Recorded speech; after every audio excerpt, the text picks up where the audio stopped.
അസ്സലാമു അലൈക്കും വറഹ്മത്തുള്ളാഹി. ബിസ്മില്ലാഹ് വൽഹംദുലില്ലാഹ് വസ്സലാത്തു വസ്സലാമു അലാ അഷ്റഫി റസൂലില്ലാഹ് വഅലാ ആലിഹി വസഹ്ബിഹി അജ്മഈൻ. ഫഅഷ്ഹദു അൻ ലാ ഇലാഹ ഇല്ലല്ലാഹ് വഅഷ്ഹദു അന്ന മുഹമ്മദർ റസൂലുള്ളാഹ്. അല്ലാഹുമ്മ സ്വല്ലി അലാ സയ്യിദിനാ മുഹമ്മദിൻ വഅലാ ആലിഹി വസഹ്ബിഹി വസല്ലം. ക്യാപിറ്റലിസവും ഇസ്ലാമിക സാമ്പത്തിക ദർശനവും എന്ന വിഷയാധിഷ്ഠിതമായ ചർച്ച മുന്നോട്ട് പോകുമ്പോൾ ഒരു ചരിത്രവായന എന്ന അർത്ഥത്തിൽ ക്യാപിറ്റലിസം എന്താണ് എന്നതിൻ്റെ ഒരു ആമുഖം അനിവാര്യമാണ്. Utmost freedom in profit earning, ലാഭമുണ്ടാക്കുന്നതിന് പരമമായ സ്വാതന്ത്ര്യം അനുവദിക്കുക എന്നതാണ് ക്യാപിറ്റലിസത്തിൻ്റെ അടിസ്ഥാനം. അങ്ങനെ മനസ്സിലാക്കുമ്പോൾ ലിബറലിസത്തിൻ്റെ ഒരു സാമ്പത്തിക മുഖമാണ് ക്യാപിറ്റലിസം എന്ന് വായിക്കേണ്ടി വരും.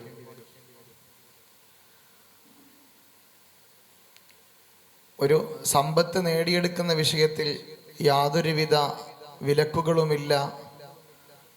സമ്പത്ത് നേടിയെടുക്കുന്നതിനാവശ്യമായ എല്ലാ വഴികളിലൂടെയും നമുക്ക് പ്രവേശിക്കാം എന്ന ഒരു അവസ്ഥ ഉണ്ടാകുന്നതിനെയാണ് പരമമായ ക്യാപിറ്റലിസം എന്ന് പറയുന്നത്. പക്ഷെ അതാണോ ഇന്ന് നാം അനുഭവിക്കുന്ന ക്യാപിറ്റലിസം എന്നത് അതിൻ്റെ മറ്റൊരു വശമാണ്.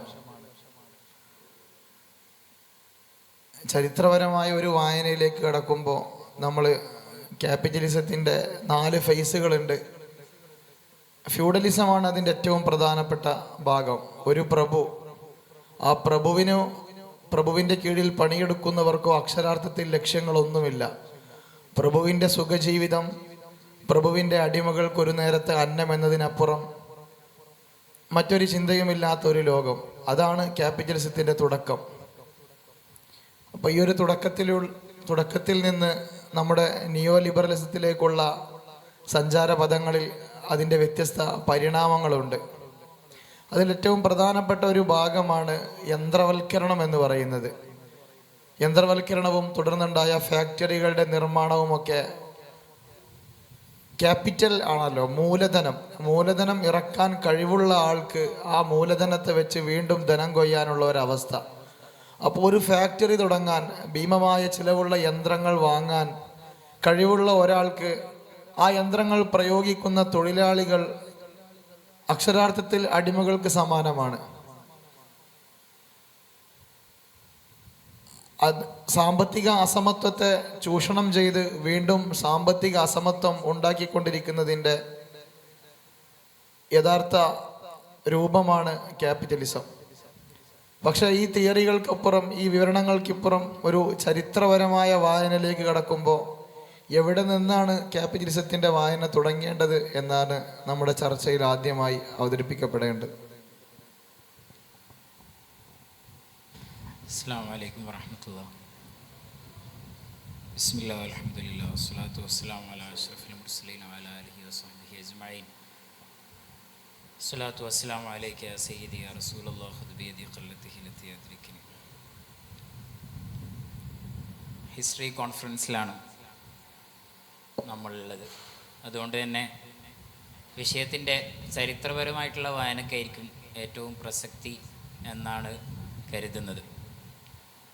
പൊതുവെ കേരളത്തിൽ അങ്ങ് വിശകലനം ചെയ്തിട്ടില്ല എന്ന് ഞാൻ അനുമാനിക്കുന്ന ഒരു വിഷയമായിരിക്കും ക്യാപിറ്റലിസവും ഇസ്ലാമിൻ്റെ സാമ്പത്തിക ദർശനങ്ങളെയും താരതമ്യപ്പെടുത്തിക്കൊണ്ടുള്ള ഒരു ചരിത്ര വായന എന്നെനിക്ക് തോന്നുന്നു.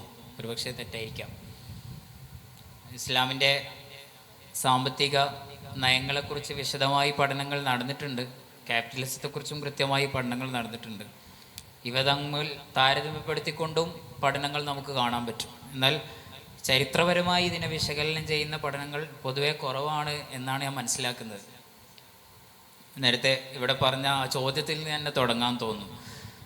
നമ്മളെവിടെ നിന്നാണ് ഇത് സ്റ്റാർട്ട് ചെയ്യുക? ഇപ്പോൾ ഈ ഹിസ്റ്റീരിയോഗ്രഫിയിലൊക്കെ നമുക്ക് കാണാൻ പറ്റും. നമ്മളൊരു ചരിത്രത്തെ പഠിക്കുന്ന സമയത്ത്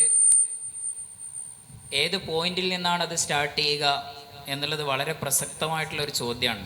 കാരണം ചരിത്രത്തിന് അതിനെന്തായാലും ഒരു പാസ്റ്റും ഫ്യൂച്ചറും ഒക്കെ ഉണ്ടാവും. നമ്മൾ ഏതൊരു പോയിന്റ് എടുക്കുകയാണെങ്കിലും അതിനൊരു പാസ്റ്റ് ഉണ്ടാവും, അതിനൊരു ഫ്യൂച്ചർ ഉണ്ടാവും, എല്ലാം ഉണ്ടാവും. അപ്പോൾ നിങ്ങൾ ഏത് പോയിന്റിൽ നിന്നാണ് ഒരു ചരിത്രം തുടങ്ങുക? അപ്പോൾ ഭാരതത്തെക്കുറിച്ച് നമ്മൾ പറയുന്ന സമയത്ത് അതിൻ്റെ ചരിത്രം എവിടെ നിന്ന് തുടങ്ങണം എന്നുള്ളത് ഒരു കൺഫ്യൂസിങ് ആയിട്ടുള്ള ഒരു പോയിൻ്റാണ്. അപ്പോൾ ഹിസ്റ്റീരിയോഗ്രഫിയിൽ നമുക്കറിയാം അത് അത്രത്തോളം അങ്ങ് പ്രോബ്ലമാറ്റിക്കായി കാണേണ്ടതില്ല. നമ്മൾ ഏത് സബ്ജക്റ്റാണോ നമ്മൾ തിരഞ്ഞെടുക്കുന്നത് ആ സബ്ജക്റ്റിൻ്റെ റെലവൻസ് അനുസരിച്ച് നമുക്കൊരു പോയിന്റിൽ നിന്ന് തുടങ്ങാം എന്നൊരു സുഖം ഹിസ്റ്ററിയിലുണ്ട്. അപ്പോൾ ആ സുഖത്തെ ഉപയോഗപ്പെടുത്തിക്കൊണ്ട് തന്നെ എനിക്ക് തോന്നുന്നത് നമുക്ക് നബി സല്ലല്ലാഹു അലൈഹി വസല്ലങ്ങളുടെ ആ കാലത്ത് നിന്ന് തന്നെ തുടങ്ങാൻ തോന്നുന്നു. ഇപ്പോൾ റോമാ സാമ്രാജ്യത്തിൻ്റെ ഒരു തകർച്ച, കോമൺ എറ CE എന്നാണല്ലോ നമ്മൾ പറയാം, 470 കാലയളവിലൊക്കെയാണ് അതിൻ്റെ ഒരു തകർച്ചയെ നമ്മൾ അനുഭവിക്കുന്നത്. ഈ തകർച്ചയോട് ലോകം പ്രതികരിച്ചിട്ടുള്ള 2 ശൈലികളുണ്ട്. ഒന്ന് ഫ്യൂഡലിസമാണ്, നേരത്തെ പറഞ്ഞല്ലോ, നമ്മൾ ക്യാപിറ്റലിസത്തിൻ്റെ ആദ്യത്തെ ഫേസായിട്ട് നമ്മൾ പറയുന്നതും ഈ ഫ്യൂഡലിസമാണ്. ഒന്ന് ഇസ്ലാമിക് എക്കോണമിയാണ്. നമുക്ക് അങ്ങനെ തന്നെ വായിക്കണം എന്നുള്ളത് തോന്നുന്നു. ഞാൻ തുടക്കത്തിൽ തന്നെ ഒരു ക്രിട്ടിക്കായിട്ട് പറയാം, നമ്മൾ ഇസ്ലാമിക സാമ്പത്തിക വ്യവസ്ഥിതി ഒരു ബദലായി നമ്മൾ അവതരിപ്പിക്കുന്നിടത്ത് തന്നെ വലിയൊരു പ്രശ്നം ചരിത്രപരമായി നിലനിൽക്കുന്നുണ്ട്. അത് ഒരു ബദലായിരുന്നില്ല. അപ്പോൾ ഈ റോമാ സാമ്രാജ്യത്തിൻ്റെ ആ തകർച്ചയിൽ നിന്ന് ഇസ്ലാമിക് എക്കണോമിക്സ് അതിനോട് പ്രതികരിച്ചൊരു ശൈലിയുണ്ട്. അതേ ചരിത്ര പശ്ചാത്തലത്തിൽ നിന്ന് തന്നെ ഫ്യൂഡലിസം അതിനോട് പ്രതികരിച്ചൊരു ശൈലിയുണ്ട്. അപ്പോൾ അങ്ങനെ തുടങ്ങുമ്പോൾ നിലവിലത്തെ ഒരു പ്രതിസന്ധിക്ക് ഒരു ബദൽ എന്ന അർത്ഥത്തിൽ ഇസ്ലാമിക സാമ്പത്തിക വ്യവസ്ഥിതി അവതരിപ്പിക്കുന്നിടത്തും പ്രശ്നങ്ങളുണ്ട്. ഞാൻ ആ 2 അപ്രോച്ചുകളെ കുറിച്ച് പറയാം. ഒന്ന് ഡിഫെൻസീവായിട്ടുള്ളൊരു അപ്രോച്ചാണ്, ഒന്ന് വേണമെങ്കിൽ നമുക്കൊരു ഒഫെൻസീവായിട്ടുള്ള അപ്രോച്ച് നമുക്ക് പറയാം.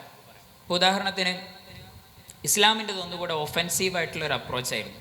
ശരിക്കും റോമാ സാമ്രാജ്യം എന്ന് പറഞ്ഞാൽ ആ കാലത്ത് ഗ്ലോബൽ ട്രേഡും ഗ്ലോബൽ നെറ്റ്വർക്കൊക്കെ സജീവമായിരുന്നു. ഇന്ന് നമ്മൾ ക്യാപിറ്റലിസത്തിൻ്റെ വലിയൊരു മഹത്വമായിട്ട് പറയുന്നതും ഈ ഗ്ലോബലൈസേഷനാണ്.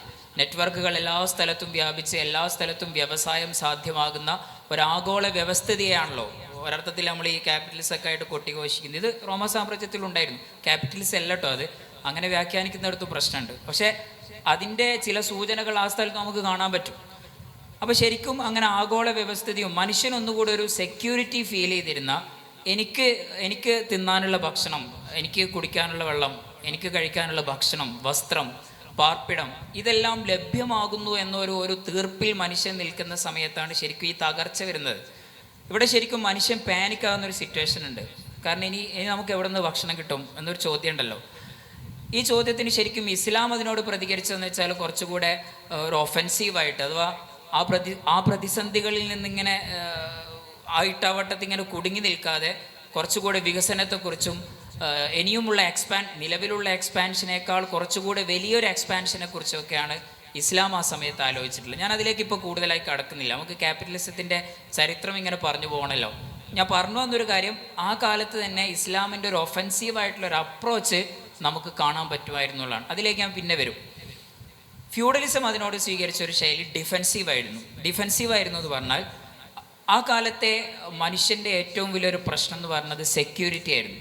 സെക്യൂരിറ്റി എന്ന് പറയുന്നത് എനിക്ക് സുരക്ഷയില്ല. സുരക്ഷ എന്നതുകൊണ്ട് ഉദ്ദേശിക്കുന്നത് എനിക്ക് ഭക്ഷണം കഴിക്കാൻ ഒരു ഇടമില്ല. അപ്പോൾ സ്വാഭാവികമായിട്ടും ഞാൻ എന്ത് ചെയ്യും? എൻ്റെ വ്യക്തി സ്വാതന്ത്ര്യത്തെ ബലി കഴിച്ചുകൊണ്ട് ആ സുരക്ഷയെ ഉറപ്പുവരുത്താനുള്ളൊരു ശ്രമം നടത്തും. ഇതിലാണ് ശരിക്കും ഫ്യൂഡലിസം പിറവി കൊടുക്കുന്നത്. അഥവാ ഫ്രീഡത്തെ വിറ്റഴിച്ചുകൊണ്ട് സെക്യൂരിറ്റി വാങ്ങി എന്നുള്ളതാണ്. അതിൻ്റെ പരിണിത ഫലം എന്തായിരുന്നു എന്ന് ചോദിച്ചാൽ ലാൻഡ് ലോഡ്സ് ക്രിയേറ്റ് ചെയ്യപ്പെട്ടു, പെസൻസ് വന്നു, അല്ലേ? നമ്മൾ ഫ്യൂഡലിസത്തിൻ്റെ എന്താണ് ഫ്യൂഡലിസം എന്ന് ചോദിച്ചാൽ നമ്മളൊരു സ്ഥലത്ത് ജോലി ചെയ്യുന്നു, ആ സ്ഥലത്തിനൊരു മുതലാളി ഉണ്ടാവും. നമ്മൾ എന്തിനാണ് ജോലി ചെയ്യുന്നത്? സർവൈവലിസമാണ്. എനിക്ക് ജീവിക്കാനുള്ള ഒരു ഉപാധി വേണം. ഞാൻ എന്തിനാണ് ജോലി ചെയ്യുന്നത്? എനിക്കിന്ന് കഴിക്കാനുള്ള ഭക്ഷണം വേണം. അപ്പോൾ ഞാൻ ജോലി ചെയ്തില്ലെങ്കിൽ എനിക്ക് ഭക്ഷണം ലഭിക്കില്ല. അപ്പോൾ എൻ്റെ വാല്യൂ എന്താണ്? ഞാനൊരു ലേബർ എന്നുള്ള അർത്ഥത്തിൽ എൻ്റെ വാല്യൂ എന്താണ് എന്ന് പോലും മനസ്സിലാക്കാതെ എന്നല്ല, അതിനുപോലും ഇമ്പോർട്ടൻസ് നൽകാതെ എനിക്ക് ജീവിക്കണം. ഈ സർവൈവലിസത്തിനായിരുന്നു കൂടുതലും ഫ്യൂഡലിസത്തിൻ്റെ കാലയളവിൽ പ്രാധാന്യം കൊടുത്തിരുന്നത്. ഞാൻ പറയുന്നതിൽ പിന്നെ നിങ്ങൾക്ക് ഇടപെടും കേട്ടോ. പിന്നെ ചരിത്രമായതുകൊണ്ട് എല്ലാവർക്കും പറയാമല്ലോ, നമ്മളൊരു സ്റ്റോറി ടെല്ലിംഗ് ആണല്ലോ. പിന്നെ നമുക്കിങ്ങനെ സംസാരിച്ചുകൊണ്ടേ ഇരിക്കാം. അപ്പോൾ ഞാൻ പറഞ്ഞു വന്നത് ഈ ഫ്യൂഡലിസത്തെ കുറിച്ചാണ്. അപ്പോൾ ഫ്യൂഡലിസത്തിൽ ലാൻഡ് ലോഡ്സ് ക്രിയേറ്റ് ചെയ്യപ്പെട്ടു, അവിടെ പെസൻസ് ഉണ്ടായിരുന്നു. അവരെ ഒരു അടിമപ്പണി എന്ന് നമുക്ക് വേണമെങ്കിൽ പറയാം. ഒരു അടിമ വ്യവസ്ഥിതിയിലൂടെയായിരുന്നു ശരിക്കും അവർ മുന്നോട്ട് പോയിരുന്നത്. അപ്പോൾ ഇതിൻ്റെ പ്രധാനപ്പെട്ട ഒരു പ്രശ്നം എന്താണെന്ന് വെച്ചാൽ ലേബറിൻ്റെ ഡിഗ്നിറ്റി നഷ്ടപ്പെട്ടു എന്നുള്ളതാണ്. ലേബർ എന്ന് പറഞ്ഞാൽ ഒരു തൊഴിലാളിയുടെ ഡിഗ്നിറ്റി നഷ്ടപ്പെടുന്ന ഒരു സ്ഥിതിവിശേഷം ഉണ്ടായി. വികസനം തീരെയില്ലായിരുന്നു. ഇപ്പം നിങ്ങൾ ആലോചിച്ച് നോക്കൂ, ഞാൻ എപ്പോഴാണ് കൂടുതൽ ജോലി ചെയ്യണമെന്ന് ആഗ്രഹിക്കുക, ഇന്നൊവേറ്റീവായിട്ട് എന്തെങ്കിലും കാര്യം ചെയ്യണമെന്ന് ഞാൻ ആഗ്രഹിക്കുന്ന ഒരു സമയം എപ്പോഴായിരിക്കും? എനിക്ക് എന്തെങ്കിലും ഇൻസെൻറ്റീവ് കിട്ടുമ്പോഴാണ് അല്ലേ. ഇപ്പം നിങ്ങൾക്ക് 100 രൂപ കിട്ടുന്നിടത്ത് നിങ്ങളോട് മുതലാളി വന്നിട്ട് പറയുന്നു ഞാൻ 120 രൂപ തരും എന്ന് പറയുന്ന സമയത്ത് നമുക്ക് എന്തെങ്കിലും ഇന്നൊവേറ്റീവായിട്ട് ചെയ്യാൻ തോന്നും. ഫ്യൂഡലിസത്തിൻ്റെ ഒരു പ്രശ്നം എന്ന് പറഞ്ഞാൽ ഒരാൾ എന്തിനാണ് ജോലി ചെയ്യുന്നത്? ഭക്ഷണം ലഭിക്കാൻ വേണ്ടിയാണ്. അതുകൊണ്ട് തന്നെ ആ ഭക്ഷണം ലഭിച്ചു കഴിഞ്ഞാൽ അദ്ദേഹത്തെ സംബന്ധിച്ചിടത്തോളം കൂടുതൽ ആലോചനകളൊന്നുമില്ല. ഇൻസെൻറ്റീവ്സ് ഇല്ലാത്തത് കൊണ്ട് തന്നെ ഇന്നൊവേറ്റീവായിട്ടുള്ള ഒരു കാര്യവും ഏത് കാലത്ത് നടന്നിരുന്നില്ല, ഈ ഫ്യൂഡലിസത്തിൻ്റെ കാലത്ത് നടന്നിരുന്നില്ല എന്നുള്ളതാണ് പ്രധാനം. അപ്പോൾ അതുകൊണ്ട് തന്നെ അതിലുണ്ടായ വലിയൊരു പ്രശ്നമാണ് വികസനമോ ഗ്രോത്തോ അല്ലെങ്കിൽ ഇന്നൊവേറ്റീവായിട്ടുള്ള എന്തെങ്കിലും അപ്രോച്ചോ ഒന്നും തന്നെ ഉണ്ടായിരുന്നില്ല. അതിൻ്റെ രണ്ടാമത്തെ ഒരു പ്രശ്നമാണ്, ഞാൻ ഫ്യൂഡലിസത്തിൻ്റെ പ്രശ്നത്തെക്കുറിച്ചാണ് പറയുന്നത്. രണ്ടാമത്തെ ഒരു പ്രശ്നം എന്ന് പറഞ്ഞാൽ ലേബർ വളരെ ഒരു നോൺ വോളണ്ടറി ആയിട്ടുള്ള ഒരു സിറ്റുവേഷനിലായിരുന്നു. അങ്ങനെ പറഞ്ഞാൽ ലേബർക്ക് ലേബറുടെ ഡിഗ്നിറ്റി അറിയില്ലായിരുന്നു. ഇപ്പോൾ ഇസ്ലാമിൻ്റെ ഒരു സാഹചര്യങ്ങൾ എടുത്തു നോക്കി 3 തരത്തിൽ നമുക്കതിനെ കാണാം. അപ്പോൾ ഒന്നാമത്, ജോലി ചെയ്യുക എന്നുള്ളത് ഒരു ഡിവൈനായ ദൈവികമായ ഒരു ഇബാദത്തായി കണക്കാക്കുന്ന ഒരു സ്ഥിതിവിശേഷം നമുക്ക് കാണാൻ പറ്റും. ഇപ്പോൾ ഖന്തക്കിൽ നബി സല്ലല്ലാഹു അലൈഹി വസല്ലം കൂടെ സ്വഹാബികൾ അധ്വാനിച്ചിട്ടുണ്ടായിരുന്നു അല്ലേ. ആ അധ്വാനം എന്ന് പറയുന്നത് ഒരു ഇബാദത്തായിട്ടായിരുന്നു അവരെല്ലാവരും കണ്ടിരുന്നത്. സ്വന്തം കുടുംബക്കാർക്ക് വേണ്ടി ഇപ്പോൾ ഒരു ഹദീസിൽ നമുക്ക് കാണാൻ പറ്റും, സ്വന്തം ഭാര്യയുടെ വായിൽ വെച്ചു കൊടുക്കുന്ന ഭക്ഷണം നൽകാൻ വേണ്ടി നമ്മൾ അധ്വാനിക്കുന്ന അതിനേക്കാൾ മഹത്തരമായിട്ടുള്ള മറ്റൊരു കാര്യവും ഈ ലോകത്തില്ല എന്ന് പറയുന്നതായി കാണാം. അപ്പോൾ ഈ ഇസ്ലാമിലൊരു ജോലിയുടെ ഏറ്റവും പ്രധാനപ്പെട്ട ഒരു ആംഗിൾ എന്ന് പറഞ്ഞാൽ അതൊരു ഇബാദത്തായിരുന്നു എന്നുള്ളതാണ്. അപ്പോൾ അതിനൊരു ഡിവൈനായിട്ടുള്ള ഒരു ആസ്പെക്റ്റ് ഇസ്ലാമിലെ ലേബർക്കുണ്ട്. രണ്ടാമത്, ഇസ്ലാമിലെ ലേബർക്ക് ഒരു ഡിഗ്നിറ്റി സമൂഹത്തിൽ കൊടുത്തിരുന്നു. അതിൻ്റെ ഒരു വില, ഒരു ബഹുമാനം സമൂഹത്തിൽ കൊടുത്തിരുന്നു. നബി സല്ലല്ലാഹു അലൈഹി വസല്ലം തന്നെ പലപ്പോഴായും ജോലി ചെയ്യുന്നതിനെ പ്രോത്സാഹിപ്പിച്ചിട്ടുള്ള ഇന്നല്ലാഹ യുഹിബ്ബു അർ റജുല, പിന്നെ അൽ ഖവി അൽ അമീൻ എന്നൊക്കെ പറഞ്ഞ് ജോലി ചെയ്യുന്ന പിന്നെ എന്താ പറയുക, സമൂഹത്തിൽ നല്ലോണം എന്താ പറയുക അധ്വാനശീലനായിട്ടുള്ള ഒരാളെ അല്ലാഹു തആല ഇഷ്ടപ്പെടുന്നു എന്ന് തുടങ്ങിയിട്ടുള്ള ഹദീസുകളൊക്കെ നമുക്ക് കാണാൻ പറ്റും. റജുലുൻ മുഹ്തരിഫ് എന്നൊക്കെ പറയാം, നല്ലോണം അധ്വാനിക്കുന്ന ഒരു മനുഷ്യൻ, അവരെ അല്ലാഹു തആല ഇഷ്ടപ്പെടുന്നു എന്നൊക്കെ ഹദീസിൽ നമുക്ക് കാണാൻ പറ്റും. അപ്പോൾ ആ ജോലിക്കൊരു ഡിഗ്നിറ്റി ഇസ്ലാം എപ്പോഴും നൽകുന്നുണ്ട്. അപ്പോൾ ഈ ഡിഗ്നിറ്റി നൽകുന്നു മാത്രമല്ല, പിന്നെ ഹദീസിനെ കുറിച്ചിട്ട് പിന്നെ അതിൻ്റെ വൈഫും മറ്റുമൊക്കെ ചർച്ചകളുണ്ടെങ്കിൽ പോലും വിയർപ്പുണങ്ങുന്നതിൻ്റെ മുമ്പ് പിന്നെ കൂലി നൽകണം എന്ന് നമ്മൾ പറയാറുണ്ടല്ലോ. വിയർപ്പുണങ്ങുന്നതിൻ്റെ മുമ്പ് കൂലി നൽകുക എന്നുള്ളത് ഇസ്ലാമിൻ്റെ ഒരു അടിസ്ഥാന തത്വമായിട്ട് പറയാറുണ്ട്. അപ്പോൾ വേതനം നൽകണം. പിന്നെ നിങ്ങൾ ഫിഖ്ഹിലേക്ക് കടക്കുന്ന സമയത്ത് ഇജാറത്തിൻ്റെ ബാബിൽ നിങ്ങൾക്ക് കാണാൻ പറ്റും, ഉജറത്തൊക്കെ മുഅയ്യനായിരിക്കണം, അമല് മുഅയ്യനായിരിക്കണം, നൽകുന്ന വേതനം ജോലി എന്താണെന്നതിൽ വളരെ കൃത്യമായിരിക്കണം, ജോലിക്ക് നൽകുന്ന വേതനം എന്നുള്ളതാണ് അത് വളരെ കൃത്യമായിരിക്കണം. ഇതൊക്കെ വളരെ ഡിഫൈൻഡ് ആയിട്ടുള്ള ഒരു സിസ്റ്റം. അഥവാ ലേബർ എന്ന് പറഞ്ഞാൽ അങ്ങനെ കേവലം ഒരു സർവൈവൽ മെക്കാനിസം അല്ലാതെ അതിനൊരു ഡിഗ്നിറ്റിയും സമൂഹത്തിൽ അതിനൊരു സ്ഥാനമൊക്കെ ശരിക്കും ഇസ്ലാമിലെ ലേബർ സംവിധാനത്തിൽ നമുക്ക് നൽകുന്നതായിട്ട് കാണാം. അപ്പോൾ എന്താണോ ഫ്യൂഡലിസം ശരിക്ക് റോമാ സാമ്രാജ്യത്തെ അധിപത്യത്തോട് പ്രതികരിച്ചത്, അതിന് വിരുദ്ധമായിട്ടുള്ള ഒരു അപ്രോച്ചായിരുന്നു, ശരിക്കും ഒഫൻസീവായിട്ടുള്ള ഒരു അപ്രോച്ചായിരുന്നു ഇസ്ലാമിൻ്റെ ഭാഗത്ത് ഉണ്ടായിരുന്നത്. ഞാൻ അതിലേക്ക് കൂടുതലായിട്ട് പോകുന്നില്ല. അപ്പോൾ ഇതാണ് ഇതിൻ്റെ ഒരു ഒന്നാമത്തെ പാർട്ട്, ഫ്യൂഡലിസം. അല്ല, നമ്മളിപ്പം ക്യാപിറ്റലിസത്തിൻ്റെ ചരിത്രമാണല്ലോ ഇങ്ങനെ പറഞ്ഞു വരുന്നത്. അപ്പോൾ ഈ ചരിത്രത്തെ നടത്തിക്കൊണ്ടുപോകുന്നത്, ചരിത്രത്തെ മുന്നോട്ട് കൊണ്ടുപോകുന്നത് മനുഷ്യനാണ്. അപ്പോൾ മനുഷ്യൻ എന്ന് പറയുന്നത് തന്നെ ഒരു സർവൈവ് ചെയ്യാൻ കഴിവുള്ള ജീവി എന്നതാണ് മനുഷ്യൻ്റെ ഏറ്റവും വലിയ പ്രത്യേകത. അപ്പോൾ ചരിത്രത്തിൽ എപ്പോഴെങ്കിലും ഒരു മാറ്റം വന്നിട്ടുണ്ടെങ്കിൽ അതിൻ്റെ അർത്ഥം അവിടെ ഒരു പ്രോബ്ലം സോൾവ് ചെയ്യപ്പെട്ടിട്ടുണ്ട് എന്നാണ്. അതായത് മനുഷ്യൻ നിലവിലുള്ള ആ ചരിത്രത്തിൽ നിന്നൊരു ട്രാൻസിഷൻ സംഭവിക്കാനുള്ള കാരണം മനുഷ്യൻ ഒരു പ്രശ്നത്തെ മാറ്റാൻ വേണ്ടി ശ്രമിച്ചു എന്നുള്ളതാണ്. അപ്പോൾ ഫ്യൂഡലിസത്തെക്കുറിച്ച് നമ്മൾ പറഞ്ഞു, ഒരു പ്രഭുവിനോ അടിമകൾക്കോ യാതൊരു ലക്ഷ്യവും ഇല്ല, ഇൻസെൻറ്റീവ് ഇല്ല, അതുകൊണ്ട് തന്നെ ഇന്നോവേഷന് വേണ്ടി ശ്രമിക്കുന്നില്ല. എന്നാൽ പിന്നീട് ഒരു മധ്യവർഗം ഉയർന്നു വരികയാണ്. അപ്പോൾ ഈ ഫ്യൂഡൽ ഒരു പ്രഭുവിൻ്റെ കീഴിൽ ജീവിക്കാൻ താല്പര്യമില്ലാത്ത ഒരു മധ്യവർഗം ഉയർന്നു വരുന്നു. അപ്പോൾ ആഗോളതലത്തിൽ കച്ചവടങ്ങൾ നടക്കണമെന്നുള്ള ആഗ്രഹം അവർക്കുണ്ടാകുന്നു. അങ്ങനെയാണ് മെർക്കന്റിലിസം പിറവിയെടുക്കുന്നത്. ഇതിലെ നേരത്തെ പറഞ്ഞൊരു പോയിന്റില്ലേ കൂട്ടിച്ചേർക്കാനുള്ളത്, ചരിത്രത്തെ എപ്പോഴും നമ്മൾ അങ്ങനെ തന്നെ വായിക്കണം എന്ന് തോന്നുന്നുണ്ട്. ചരിത്രം എപ്പോഴും ഒരു പ്രശ്നത്തിനുള്ള പരിഹാരമായിട്ടാണല്ലോ വരിക. ഇപ്പോൾ ക്യാപിറ്റലിസത്തിൻ്റെ 4 ഫേസസും നമ്മൾ അങ്ങനെ തന്നെ വായിക്കണം. ഓരോ ഫേസും ഒരു പ്രശ്നം ഉണ്ടായിരുന്നു, ആ ആ പ്രശ്നത്തിൻ്റെ പരിഹാരമായിട്ടാണ് അടുത്ത ഫേസ് വരുന്നത്. അപ്പോൾ മെർക്കന്റലിസത്തിലേക്ക് വരുന്ന സമയത്ത് ശരിക്കും ഞാൻ പറഞ്ഞല്ലോ, എനിക്ക് തോന്നുന്നത് യൂറോപ്പിലെ പ്ലേഗ് 1347 സംതിങ്ങിലാണ്, 347 മുതൽ 51 വരെയുള്ള കാലയളവാണെന്ന് തോന്നുന്നു. പ്ലേഗിലെ വളരെ ചരിത്രത്തിൽ വലിയൊരു കലാമിറ്റിയായി അടയാളപ്പെടുത്തുന്ന ഒന്നാണ് ആ പ്ലേഗ് എന്നുള്ളത്. ശരിക്കും യൂറോപ്പിലെ 1/3 50% വരെ നശിച്ചു പോയിട്ടുണ്ട് എന്ന് ചരിത്രത്തിൽ കാണാൻ പറ്റും. അത്രയും വലിയൊരു നാച്ചുറൽ ഒരു കലാമിറ്റി നടന്നൊരു സമയമായിരുന്നു യൂറോപ്പിലെ പ്ലേഗ് എന്നുള്ളത്. ആ സമയത്താണ് ശരിക്കും മെർക്കന്റലിസം വരുന്നത്. ഇതിനൊരു കണക്ഷൻ ഉണ്ട്.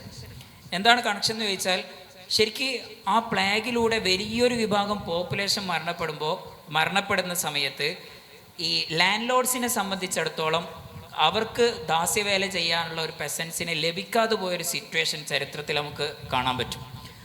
അപ്പോൾ അതിനുള്ള ഉത്തരം എന്തായിരുന്നു ചോദിച്ചാൽ, ലേബർ സ്വയം അവർ മനസ്സിലാക്കുകയാണ് നമുക്ക് ഒരു ഡിമാൻഡ് ഉണ്ട് എന്നുള്ളത്. കാരണം ലാൻഡ് ലോഡ്സിനെ സംബന്ധിച്ചിടത്തോളം അവിടെ പണിയെടുക്കാനുള്ള ആളുകൾ ഇല്ലാതെ വരുന്ന സമയത്ത് അവരവരെ അന്വേഷിച്ചു പോകുന്ന സമയത്ത് ലേബർ സ്വമേധയാ മനസ്സിലാക്കുകയാണ് ഞങ്ങൾക്കൊരു ഡിഗ്നിറ്റി സമൂഹത്തിലുണ്ട്.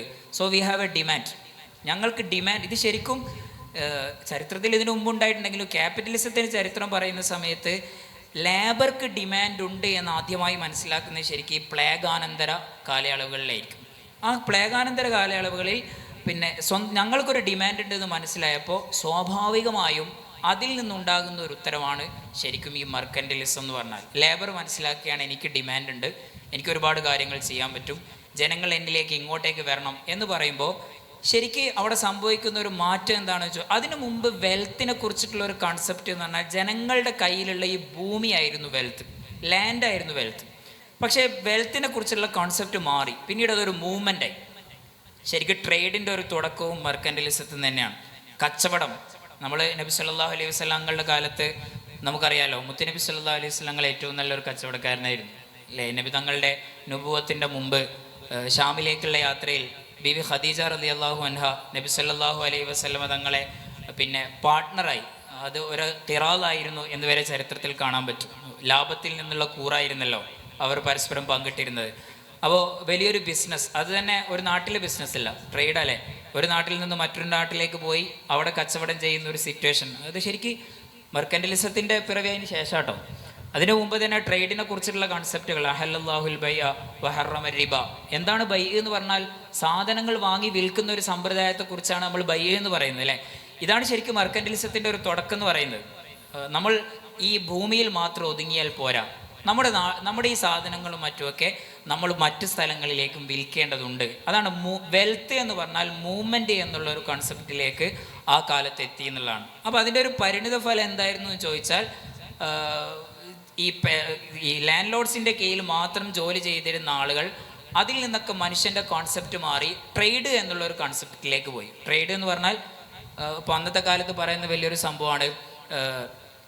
യൂറോപ്പിൽ നിന്നൊക്കെ കുറഞ്ഞ വിലക്ക് പിന്നെ സ്പൈസസ് വാങ്ങി അത് റഷ്യയിലേക്കും സ്വീഡനിലേക്കും ഒക്കെ വിൽക്കുന്ന ഒരു ചരിത്രത്തെക്കുറിച്ചൊക്കെ നമുക്ക് കാണാൻ പറ്റും. പ്രൊഡക്ഷൻ അല്ല കേട്ടോ, അപ്പോൾ അങ്ങനെയും നമ്മളതിനെ തെറ്റിദ്ധരിക്കരുത്. പ്രൊഡക്ഷൻ്റെ ഇമ്പോർട്ടൻസ് ഒന്നും ആ കാലത്ത് വരുന്നില്ല, മറിച്ച് ട്രേഡ് എന്നുള്ളൊരു കൺസെപ്റ്റായിരുന്നു. കുറഞ്ഞ വിലക്ക് സാധനം ലഭ്യമാകുന്നത് എവിടെയാണോ അവിടെ നിന്ന് ആ സാധനം വാങ്ങി വലിയ വിലക്ക് മറ്റൊരു നാട്ടിൽ പോയി വിൽക്കുക എന്നുള്ള ഒരു കൺസെപ്റ്റിലേക്ക് മെർക്കന്റലിസം എത്തുന്നതായി കാണാം. ഇവിടെ ശരിക്കും ഒരു പ്രശ്നം പരിഹരിക്കപ്പെടുന്നുണ്ട്. എന്താണെന്ന് ചോദിച്ചാൽ, നമ്മൾ കേവലം ഒരു ഭൂമിയിൽ നിന്ന് മാത്രം ഒതുങ്ങാതെ, അഥവാ ഫ്യൂഡലിസത്തിൻ്റെ ഒരു കൺസെപ്റ്റിൽ നിന്ന് കുറച്ചുകൂടെ ഒരു ഇന്നോവേറ്റീവായിട്ടുള്ള ട്രേഡ് എന്നുള്ള ഒരു മെർക്കന്റൈൽ ഒരു അപ്രോച്ചിലേക്ക് ഈ കാലത്ത് പോയതായിട്ട് കാണാൻ പറ്റും. അത് ഈ ട്രേഡിനെ സപ്പോർട്ട് ചെയ്യുന്ന വേറെയും ഒരുപാട് ഘടകങ്ങൾ ഈ മെർക്കന്റലിസത്തിൻ്റെ കാലത്ത് ഉണ്ടായിട്ടുണ്ടല്ലോ. ഇപ്പോൾ ഉദാഹരണമായിട്ട് പറഞ്ഞാൽ, ട്രേഡ് ചെയ്യാൻ ഒരാളെ പിന്നോട്ടടിപ്പിക്കുന്ന ഏറ്റവും വലിയ ഘടകം ട്രേഡ് മുഖേന ഉണ്ടാകുന്ന വലിയ റിസ്ക്കാണ്. അപ്പോൾ ഈ റിസ്ക് എന്നുള്ളത് ഒരാൾ ബിയർ ചെയ്യുന്നതിന് പകരം അത് ഷെയർ ചെയ്യപ്പെടുന്ന ഒരു അവസ്ഥ. ഉദാഹരണത്തിന് ഇപ്പോൾ ഒരു ചരക്ക് കപ്പൽ ഒരു രാജ്യത്ത് നിന്ന് വേറൊരു രാജ്യത്തേക്ക് പോകണമെങ്കിൽ ചരക്ക് കപ്പൽ പായക്കപ്പലായിരിക്കും.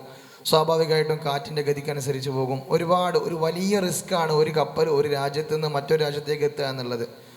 അപ്പോൾ ഒരു കപ്പൽ സ്വന്തമായിട്ട് കടത്തുന്നതിന് പകരം 100 പേർ ഒരു കപ്പലിൽ ചേരുന്നു. അങ്ങനെ 100 പേർ ചേർന്ന് 3 കപ്പലുകൾ ഒരു രാജ്യത്ത് നിന്ന് മറ്റൊരു രാജ്യത്തേക്ക് ചരക്കുമായി പോകുന്നു. അപ്പോൾ സ്വാഭാവികമായിട്ടും ഇത് ഒരു ഫിക്സ്ഡ് അസറ്റ് പോലെ വർക്ക് ചെയ്യണം. അതായത് ഇപ്പോൾ ഒരു കപ്പൽ മുങ്ങിപ്പോയാലും വലിയ പ്രശ്നമൊന്നുമില്ല. പ്രതീക്ഷയ്ക്ക് 2 കപ്പൽ അപ്പുറത്തുണ്ട്. ആ 2 കപ്പലിലും ഞാൻ മാത്രമല്ല റിസ്ക് എടുക്കുന്നത്, ഒരുപാട് ആളുകൾ റിസ്ക് എടുക്കുന്നുണ്ട്. അപ്പോൾ ഈ ഒരു റിസ്ക് ഷെയറിങ്ങിൻ്റെ കാലഘട്ടം കൂടിയായിരുന്നല്ലോ മെർക്കൻറ്റലിസം. പക്ഷേ മെർക്കൻറ്റലിസത്തിൻ്റെ ഒരു അനന്തരമായിട്ടുണ്ടായതെന്ന് പറഞ്ഞാൽ ഈ മധ്യവർഗം കൂടുതൽ ശക്തരാവുകയും മധ്യവർഗം മറ്റൊരു ഫ്യൂഡൽ പ്രഭുവിന് തുല്യമായ ആളായി മാറിയില്ലേ. അതായത് ഇപ്പോൾ എന്തിനു വേണ്ടിയാണോ ഈ മധ്യവർഗം ഉയർന്നു വന്നത്, എന്തിനു വേണ്ടിയാണോ ഫ്യൂഡലിസം തകർക്കപ്പെട്ടത്, അതേ പ്രശ്നങ്ങൾ അത് ആവർത്തനമുണ്ടായതല്ലേ ചരിത്രത്തിൽ. ഇത് പറയുന്നതിന് മുമ്പ് അതിൻ്റെ ഇടയിലുള്ളൊരു കാലഘട്ടം കൂടെ പറഞ്ഞു പോകേണ്ടതുണ്ടാവും എന്ന് എനിക്ക് തോന്നുന്നു. ഇപ്പോൾ നമ്മൾ മെർക്കൻറ്റലിസത്തിലാണല്ലോ എത്തിയത്. മെർക്കൻറ്റലിസത്തിൻ്റെ ഒരു പ്രശ്നവും ശരിക്കും പറഞ്ഞു. പ്രശ്നം എന്ന് പറഞ്ഞാൽ, ഇപ്പോൾ ഒരു ഉദാഹരണത്തിന് ഒരു മുതലാളിക്ക് ഒരു കപ്പലുണ്ട്. ഞാൻ ആ കപ്പൽ ഒരു വിദേശ രാജ്യത്തേക്ക് എനിക്ക് കച്ചവടം നടത്തണം.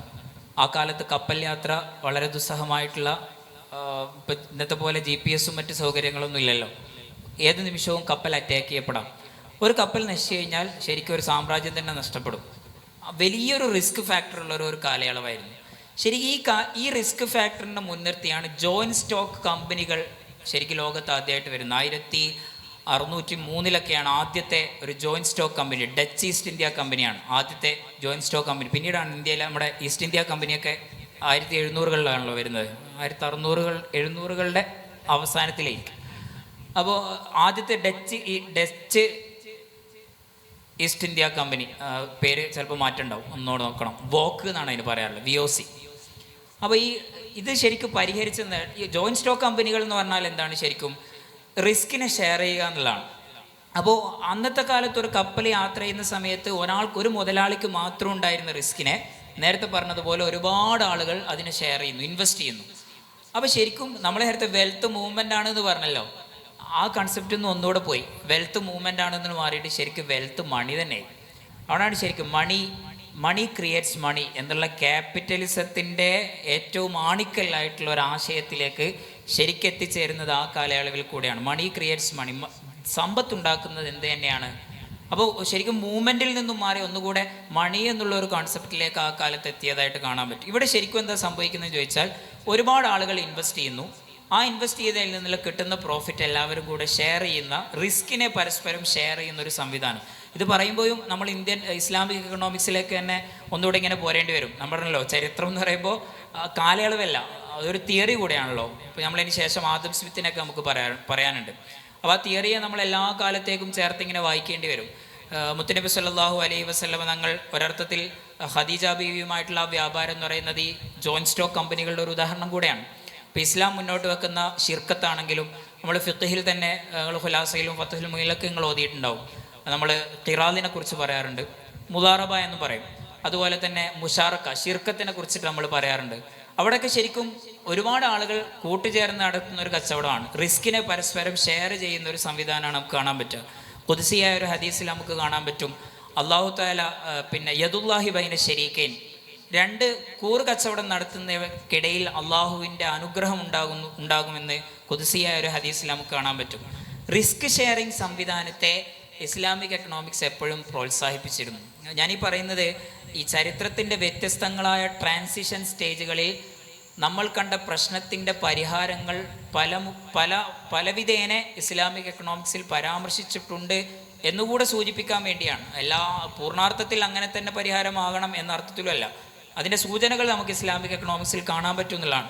അപ്പോൾ ഈ ജോയിൻറ്റ് സ്റ്റോക്ക് വ്യവസ്ഥിതിയെ എന്ന് ഉദ്ദേശിക്കുന്നത് റിസ്കിനെ പരസ്പരം ഷെയർ ചെയ്യുക എന്നുള്ളൊരു വ്യവസ്ഥിതിയെ നമുക്ക് ഇസ്ലാമിൻ്റെ ആ മുദാറബ കോൺട്രാക്റ്റിലും അതുപോലെ തന്നെ മുഷാറക്ക കോൺട്രാക്റ്റിലൊക്കെ നമുക്ക് എന്ത് ചെയ്യാൻ പറ്റും, കാണാൻ പറ്റും. അവിടെ നിന്നാണ് ശരിക്കും നേരത്തെ പറഞ്ഞ പരാമർശിക്കപ്പെട്ട ഒരു സിറ്റുവേഷനിലേക്ക്, അവിടെയും ചില പ്രശ്നങ്ങളുണ്ടല്ലോ. ഇങ്ങനെയുള്ളൊരു സാധനത്തിലേക്ക് വരുമ്പോഴും അവിടെ വരുന്നൊരു പ്രശ്നം എന്ന് ചോദിച്ചാൽ, ജനങ്ങളുടെ ഡിമാൻഡ് വല്ലാതെ വർദ്ധിച്ചു. ഇപ്പം ഞാനിപ്പോൾ ഉദാഹരണത്തിന് ഇവിടെ പുതുതായി ഒരു കച്ചവടമൊക്കെ തുടങ്ങി. ആ കച്ചവടത്തിന് വേണ്ടി ഒരുപാട് ആളുകളുടെ ഷെയറൊക്കെ കൂട്ടി ഞാനിവിടെ ഒരു സമൂസ കച്ചവടം, വലിയൊരു ഹിസ്റ്ററി കോൺഫറൻസിൽ സമൂസയെ ഉദാഹരിക്കുന്നതിൽ പ്രശ്നമില്ല എന്നാണ് എനിക്ക് തോന്നുന്നത്. നമ്മുടെ ഒരു ദൈനംദിന ജീവിതത്തിൻ്റെ ഭാഗം കൂടെയാണല്ലോ. അപ്പോൾ ഈ വലിയൊരു സമൂസ തുടങ്ങുന്നു. സ്വാഭാവികമായിട്ടും എൻ്റെ ബിസിനസ്സിൽ ഒരുപാട് ആളുകളുണ്ട്. അത് നല്ലൊരു മാർക്കറ്റ് വാല്യൂ ഉള്ള സാധനമാണെങ്കിൽ അതിന് ഡിമാൻഡ് വർദ്ധിക്കും. പ്രൊഡക്ഷൻ സൈഡ് മെർക്കൻറ്റലിസമൊക്കെ എത്തി, ജോയിൻറ്റ് സ്റ്റോക്ക് കമ്പനികളിൽ എത്തിയപ്പോൾ പ്രൊഡക്ഷൻ സൈഡ് നല്ലോണം വർദ്ധിച്ചു. കാരണം മണി ക്രിയേറ്റ്സ് മണിയാണല്ലോ. പ്രൊഡക്ഷന് നല്ലോണം വർദ്ധിച്ച സമയത്ത് ഡിമാൻഡ് സൈഡ് വല്ലാതെ കൂടി, സപ്ലൈ സൈഡിനെ മീറ്റ് ചെയ്യാൻ നമുക്ക് സാധിച്ചില്ല. കാരണം ഒരു മനുഷ്യനെ സംബന്ധിച്ചിടത്തോളം കൂറുകച്ചവടം നടത്തിയാലും എത്താൻ പറ്റുന്ന ഒരു മാക്സിമം ഒരു പോയിന്റ് ഉണ്ട്. ആ പോയിന്റിൽ നിന്നാണ് ശരിക്ക് നേരത്തെ പറഞ്ഞ ഒരു ഇൻഡസ്ട്രിയൽ റവല്യൂഷൻ എന്നൊരു സ്റ്റേജിലേക്ക് എത്തുന്നത്. നമ്മളിപ്പോൾ ഇവിടെ ഖിറാദിനെ പരാമർശിച്ചല്ലോ. ഇപ്പോൾ നമ്മൾ ഇസ്ലാമിക് എക്കണോമിയിലേക്കൊന്ന് വരാം. ഇപ്പോൾ ഖിറാദിനെ കുറിച്ച് പഠിക്കുമ്പോൾ ഖിറാദിൻ്റെ ഷർത്തുകളിൽ ഒരുപാട് ഷർത്തുകളുണ്ട്. അതായത് മാലിക്കിൻ്റെ സമ്മതം ഇല്ലാതെ ആമിൽ, ഇപ്പോൾ ഈ പണം ഇറക്കിയത് ആരാണോ ഇൻവെസ്റ്ററിൻ്റെ സമ്മതം ഇല്ലാതെ ലേബർ എന്ത് ചെയ്യാൻ പാടില്ല, സമ്പത്തുമായിട്ട് യാത്ര ചെയ്യാൻ പാടില്ല. അതുപോലെ കുറഞ്ഞ വിലക്ക് സാധനം വിൽക്കാൻ പാടില്ല. അതുപോലെ ഖിറാദിൻ്റെ ഷർത്തുകൾ നോക്കിയാൽ നമ്മൾ സത്യത്തിൽ അത്ഭുതപ്പെട്ടു പോകും.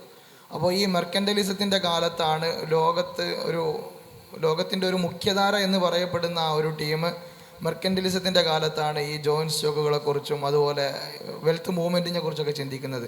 എന്നാൽ ഇസ്ലാമിൽ മുളാറബത്തിൻ്റെ ഷുറൂത്തുകളൊക്കെ മനോഹരമായിട്ട് ഇപ്പം മെർക്കൻറ്റലിസത്തിൻ്റെ മുമ്പേ ഉള്ളതാണല്ലോ ഇസ്ലാം. എന്നാൽ നമ്മൾ പരിചയപ്പെടുത്തുമ്പോൾ പറയും അവിടെയുള്ള പ്രശ്നങ്ങൾക്ക് ആൾട്ടർനേറ്റീവാണ് ഇസ്ലാം. അതെങ്ങനെയാണ്? പ്രശ്നങ്ങൾക്ക് മുമ്പേ പരിഹാരമുണ്ട്. അതായത് ഇപ്പം നമ്മൾ ബദൽ എന്ന് പറയുന്നു, അതേ സ്ഥാനത്ത് ബദലാണെങ്കിലോ മുബദൽ മിൻഹുവിൻ്റെ മുമ്പേ ഉണ്ടാവുകയും ചെയ്യുന്നു. ആ ഒരു അവസ്ഥയെ നമ്മൾ എങ്ങനെയാണ് വിശദീകരിക്കുക? ബദലിനെ കുറിച്ച് ഞാൻ തുടക്കത്തിൽ പറഞ്ഞല്ലോ, ശരിക്കും ആ പരാമർശം തന്നെ ഒഴിവാക്കണം. ഇങ്ങനെ പറയുമ്പോഴും അവകാശവാദം എന്നുള്ളൊരു പ്രശ്നം ഇതിലുണ്ട്. നമ്മളെല്ലാ പ്രശ്നങ്ങളുടെയും ഒരടിസ്ഥാനം ഇസ്ലാമിലുണ്ടായിരുന്നു. ഇപ്പോൾ ഈ സയൻസുമായിട്ടൊക്കെ നമ്മൾ കമ്പയർ ചെയ്തിട്ട് പുതിയ സയൻസിൻ്റെ എന്തെങ്കിലും ഒരു കണ്ടുപിടുത്തം വരുമ്പോൾ സ്വാഭാവികമായിട്ടും അത് ഖുറാനിൽ എവിടെയെങ്കിലും ഉണ്ട് എന്ന് അന്വേഷിച്ച് നടക്കുന്നൊരു സ്വഭാവം ചില ആളുകളിലുണ്ട്. അതിലൊക്കെ ഒരു പ്രശ്നമുണ്ട്. ഇപ്പോൾ നമ്മൾ ഈ ഹിസ്റ്ററിയുടെ വ്യത്യസ്തങ്ങളായ ട്രാൻസിഷനെ കുറിച്ച് പറയുമ്പോൾ അതിലൊരു പ്രശ്നത്തെയാണല്ലോ അഡ്രസ്സ് ചെയ്തത്. ഈ പ്രശ്നത്തിൻ്റെ പരിഹാരം മുമ്പേ ഇസ്ലാമിക് എക്കണോമിക്സിൽ ഉണ്ടായിരുന്നു എന്ന് പറയുന്നിടത്തൊരു പ്രശ്നം ചിലപ്പോൾ വന്നുകൂടായികയില്ല. കാരണം നമ്മൾ ഈ പറഞ്ഞ പരിഹാരം ഒരുപക്ഷെ പിന്നീട് പ്രശ്നമായിട്ട് അവതരിപ്പിച്ചേക്കാം. അപ്പോൾ ഇതൊക്കെ ഒരു അനുമാനങ്ങളെ കുറിച്ചാണ് നമ്മൾ സംസാരിക്കുന്നത്. അതങ്ങനെ തന്നെ മനസ്സിലാക്കുകയും വേണം. ഞാൻ നേരത്തെ പറഞ്ഞ നമ്മളെ ചരിത്രത്തിലേക്ക് തന്നെ വരാൻ തോന്നുന്നു. ഇപ്പോൾ ഈ ഇൻഡസ്ട്രിയലൈസേഷനെ കുറിച്ചിട്ട് നമ്മൾ പറഞ്ഞു. ഇൻഡസ്ട്രിയലൈസേഷൻ വരാനുള്ളൊരു ഹിസ്റ്ററിയിലേക്ക് പോകുന്ന സമയത്ത് ഒരു 2 ഫാക്ടറുകൾ നമ്മൾ അതിൽ എടുക്കണം തോന്നുന്നു. ഒന്ന് ഈ സ്റ്റീം എഞ്ചിൻ്റെ ഒരു കണ്ടുപിടുത്തമാണ്. എനിക്ക് തോന്നുന്നത് 1700-ൻ്റെ ആരംഭത്തിലാണ് സ്റ്റീം എഞ്ചിൻ കണ്ടുപിടിക്കുന്നത്. ജെയിംസ് വാട്ട് ആണെന്ന് തോന്നുന്നു അതിൻ്റെ ഉപജ്ഞാതാവായിട്ട് പറയുന്നത്. സ്റ്റീം എഞ്ചിൻ കണ്ടുപിടിച്ചപ്പോൾ ശരിക്കും ഒരു ഇൻഡസ്ട്രി സെക്ടറിൽ അത് വലിയൊരു റവല്യൂഷൻ അത് കാരണമായിട്ടുണ്ട്. രണ്ടാമത്തത് ഈ UK ബേസ്ഡ് ആയിട്ട് തന്നെ ഈ ലേബറുമായിട്ട് ബന്ധപ്പെട്ട് ഒരുപാട് എൻക്ലോഷർ എഗ്രിമെൻറ്റ്സുകൾ ഉണ്ടായിരുന്നു. അഥവാ കോമൺസ് എന്ന് പറയും. കോമൺസ് പറഞ്ഞാൽ നമ്മളൊരു ഭൂമി, ആ ഭൂമി എല്ലാവരുടെയും ഇതാണ് എന്നുള്ള ഒരു തിയറിയാണ്. അത് ലാൻഡ് ലോഡിൻ്റേതുമാണ്, പെസൻസിൻ്റേതുമാണ്, അവിടെ വർക്ക് ചെയ്യുന്ന ആളുകളുടേതുമാണ്, എല്ലാവരുടേതുമാണ് ഈ ഭൂമി എന്നുള്ളൊരു കൺസെപ്റ്റ് മുമ്പുണ്ടായിരുന്നു. ദ കോമൺസ് എന്നാണ് അതിന് പറയാം. അപ്പോൾ ഇതിലൊരു സുഖം എന്താണെന്ന് വെച്ചാൽ എല്ലാവർക്കും അതിൻ്റെ ഗുണങ്ങൾ ലഭിക്കുന്നു എന്നുള്ളതാണ്. ഇതിലൊരു പ്രശ്നം എന്താണെന്ന് വെച്ചാൽ ഇതിൽ ഇന്നോവേറ്റീവായിട്ട് വലിയ കാര്യങ്ങൾ ചെയ്യാനും പറ്റൂല എന്നുള്ളതാണ്. കാരണം അതിൽ ഓരോന്നിനും ഓരോ പരിധിയുണ്ട്. ഇന്നാലുന്ന കാര്യങ്ങളെ അവിടെ ചെയ്യാൻ പറ്റുള്ളൂ എന്നുണ്ട്. ലാൻഡുമായിട്ട് ബന്ധപ്പെട്ടിട്ടായിരുന്നു പ്രധാനമായിട്ടും ഈ എൻക്ലോഷർ എഗ്രിമെൻറ്റ്സുകൾ ഉണ്ടായിരുന്നത്. ഇതിന് ശരിക്കും 1700 കഴിഞ്ഞുള്ള കാലയളവുകളിൽ ഇതിനെ സമൂഹം എടുത്തു കളയുന്ന UK ബേസ്ഡ് ആയിട്ടുള്ള ഇത്തരം എഗ്രിമെൻറ്റ്സിനൊക്കെ എടുത്തു കളയുന്നൊരു സ്ഥിതിവിശേഷം നമുക്ക് കാണാൻ പറ്റും.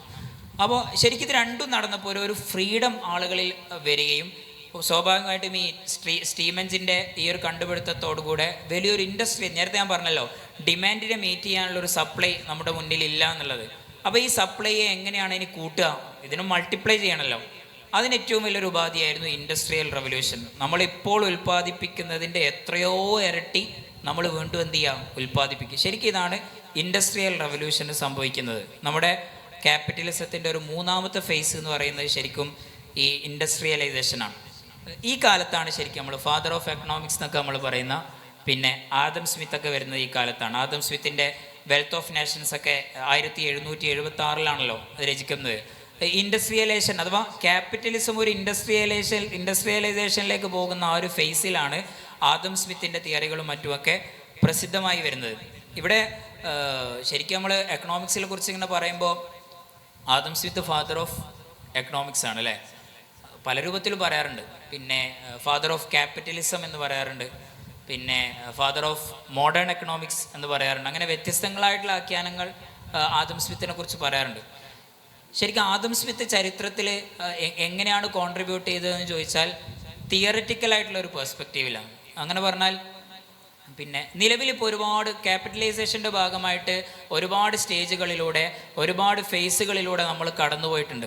അങ്ങനെ കടന്നു പോകുന്നതിൻ്റെ ഇടയിൽ അതിനൊരു സിസ്റ്റം, ആദ്യമായിട്ട് അതിനൊരു സിസ്റ്റത്തിൻ്റെ ഉള്ളിലേക്ക്, ഒരു സംവിധാനത്തിൻ്റെ ഉള്ളിലേക്ക്, അവിടെ first party, second party, third party, അതിനൊരു സിസ്റ്റം, അതിനെ കൺട്രോൾ ചെയ്യുന്ന ഒരു സിസ്റ്റം, ഇങ്ങനെയൊക്കെ പറഞ്ഞ് നമ്മളിപ്പോൾ നടന്നുകൊണ്ടിരിക്കുന്ന ഒരു വ്യവസ്ഥിതിയെ ഒരു സിസ്റ്റമാറ്റിക് ഫ്രെയിം വർക്കിൻ്റെ ഉള്ളിൽ കൊണ്ടുവന്നു എന്നുള്ളതാണ് ശരിക്കും ആദം സ്മിത്തിനെ നമ്മൾ എന്തായിട്ട് പറയുന്നത്, ഫാദർ ഓഫ് എക്കണോമിക്സ്. ശരിക്കും ഫാദർ ഓഫ് ക്യാപിറ്റലിസം എന്ന് പറയുന്നിടത്ത് ഒരുപക്ഷെ ഒരു പ്രശ്നമുണ്ട് എന്നാണ് എനിക്ക് തോന്നുന്നത്. ഫാദർ ഓഫ് ക്യാപിറ്റലിസം എന്ന് പറയുമ്പോൾ ക്യാപിറ്റലിസത്തിൻ്റെ ഉപജ്ഞാതാവാണെന്ന് കൂടിയാണല്ലോ അതിൻ്റെ ഒരു അർത്ഥം. പക്ഷേ ക്യാപിറ്റലിസത്തിൻ്റെ ഒരു സിസ്റ്റത്തെ, ക്യാപിറ്റലിസത്തിൻ്റെ ആശയങ്ങൾ ഒരു സിസ്റ്റത്തിൻ്റെ ഉള്ളിലേക്ക് കൊണ്ടുവന്നു എന്ന അർത്ഥത്തിൽ നമുക്ക് ആദം സ്മിത്തിനെ കുറിച്ച് ഫാദർ ഓഫ് എക്കണോമിക്സ് നമുക്ക് പറയുന്നുണ്ട്, കുഴപ്പമില്ല. പക്ഷെ ഫാദർ ഓഫ് ക്യാപിറ്റലിസം എന്ന് പറയപ്പെടുന്നത് പ്രധാനമായും അദ്ദേഹം ആവിഷ്കരിച്ച പ്രധാനപ്പെട്ട 2 സിദ്ധാന്തങ്ങളുണ്ട്. ഒന്ന് ലെസേഫെയർ സിദ്ധാന്തവും അതുപോലെ ഇൻവിസിബിൾ ഹാൻഡും. അതായത് ലെസേഫെയർ എന്ന് പറഞ്ഞാൽ സ്വാതന്ത്ര്യത്തോടു കൂടി വിടുക എന്നാണ് ആ വാക്കിൻ്റെ അർത്ഥം. കച്ചവടം ചെയ്യുന്നിടത്ത് ഗവൺമെൻറ്റിന് കാര്യമില്ല, കച്ചവടക്കാർ തന്നെ തീരുമാനിക്കും. അപ്പോൾ ഉദാഹരണത്തിന് ഒരാൾ ഒരു നാട്ടിൽ ഒരു ബിസിനസ് സംരംഭം തുടങ്ങുന്നു, അയാളുടെ പ്രൊഡക്റ്റ് അവിടെ വിൽക്കുന്നു. അയാൾ ആ പ്രൊഡക്റ്റ് അങ്ങനെ വിറ്റുകൊണ്ടിരിക്കുന്ന സമയത്ത് അയാൾ ഒറ്റയ്ക്കാണെങ്കിൽ അവിടെ മൊണോപ്പൊളി വർക്കാവാണല്ലോ, അയാളവിടെ ഒരു കോർപ്പറേറ്റാണ്, അയാൾക്ക് വില തീരുമാനിക്കാം. എന്നാൽ അതേ സ്ഥാനത്ത് അവിടെ മത്സരം കയറി വരും, അയാളുടെ വില ജനങ്ങൾക്ക് താങ്ങാതെ വരുമ്പോൾ അതവിടെ ഒരു പ്രോബ്ലമായി. ആ പ്രോബ്ലത്തെ സോൾവ് ചെയ്യാൻ വേണ്ടിയാണ് എല്ലാ ബിസിനസ്സുകളും അക്ഷരാർത്ഥത്തിൽ ഒരു പ്രോബ്ലം സോൾവിങ് ആണല്ലോ. അപ്പോൾ പുതിയ ഒരു പ്രൊഡക്റ്റ് മാർക്കറ്റിൽ അവതരിപ്പിക്കപ്പെടുന്നു, ആ പ്രൊഡക്റ്റുകൾ തമ്മിൽ മത്സരമാകുന്നു, അപ്പോൾ വില സ്വാഭാവികമായും താഴോട്ട് വരുന്നു. ഇങ്ങനെ ഗവൺമെൻറ്റിൻ്റെ ഇടപെടലില്ലാതെ ബിസിനസ്സുകൾ തമ്മിൽ സ്വയം മത്സരിക്കുന്നു. അതാണ് ലെസേ-ഫെയർ. അതായത് ഇത് പുറത്തു നിന്നുള്ള ഒരു ഇടപെടലിൻ്റെ ആവശ്യമില്ല, ഉള്ളിൽ തന്നെ ഇത് ഒരു കൃത്യമായ സിസ്റ്റം രൂപപ്പെടുന്നുണ്ട് എന്നാണ് അദ്ദേഹം അവതരിപ്പിക്കുന്നത്.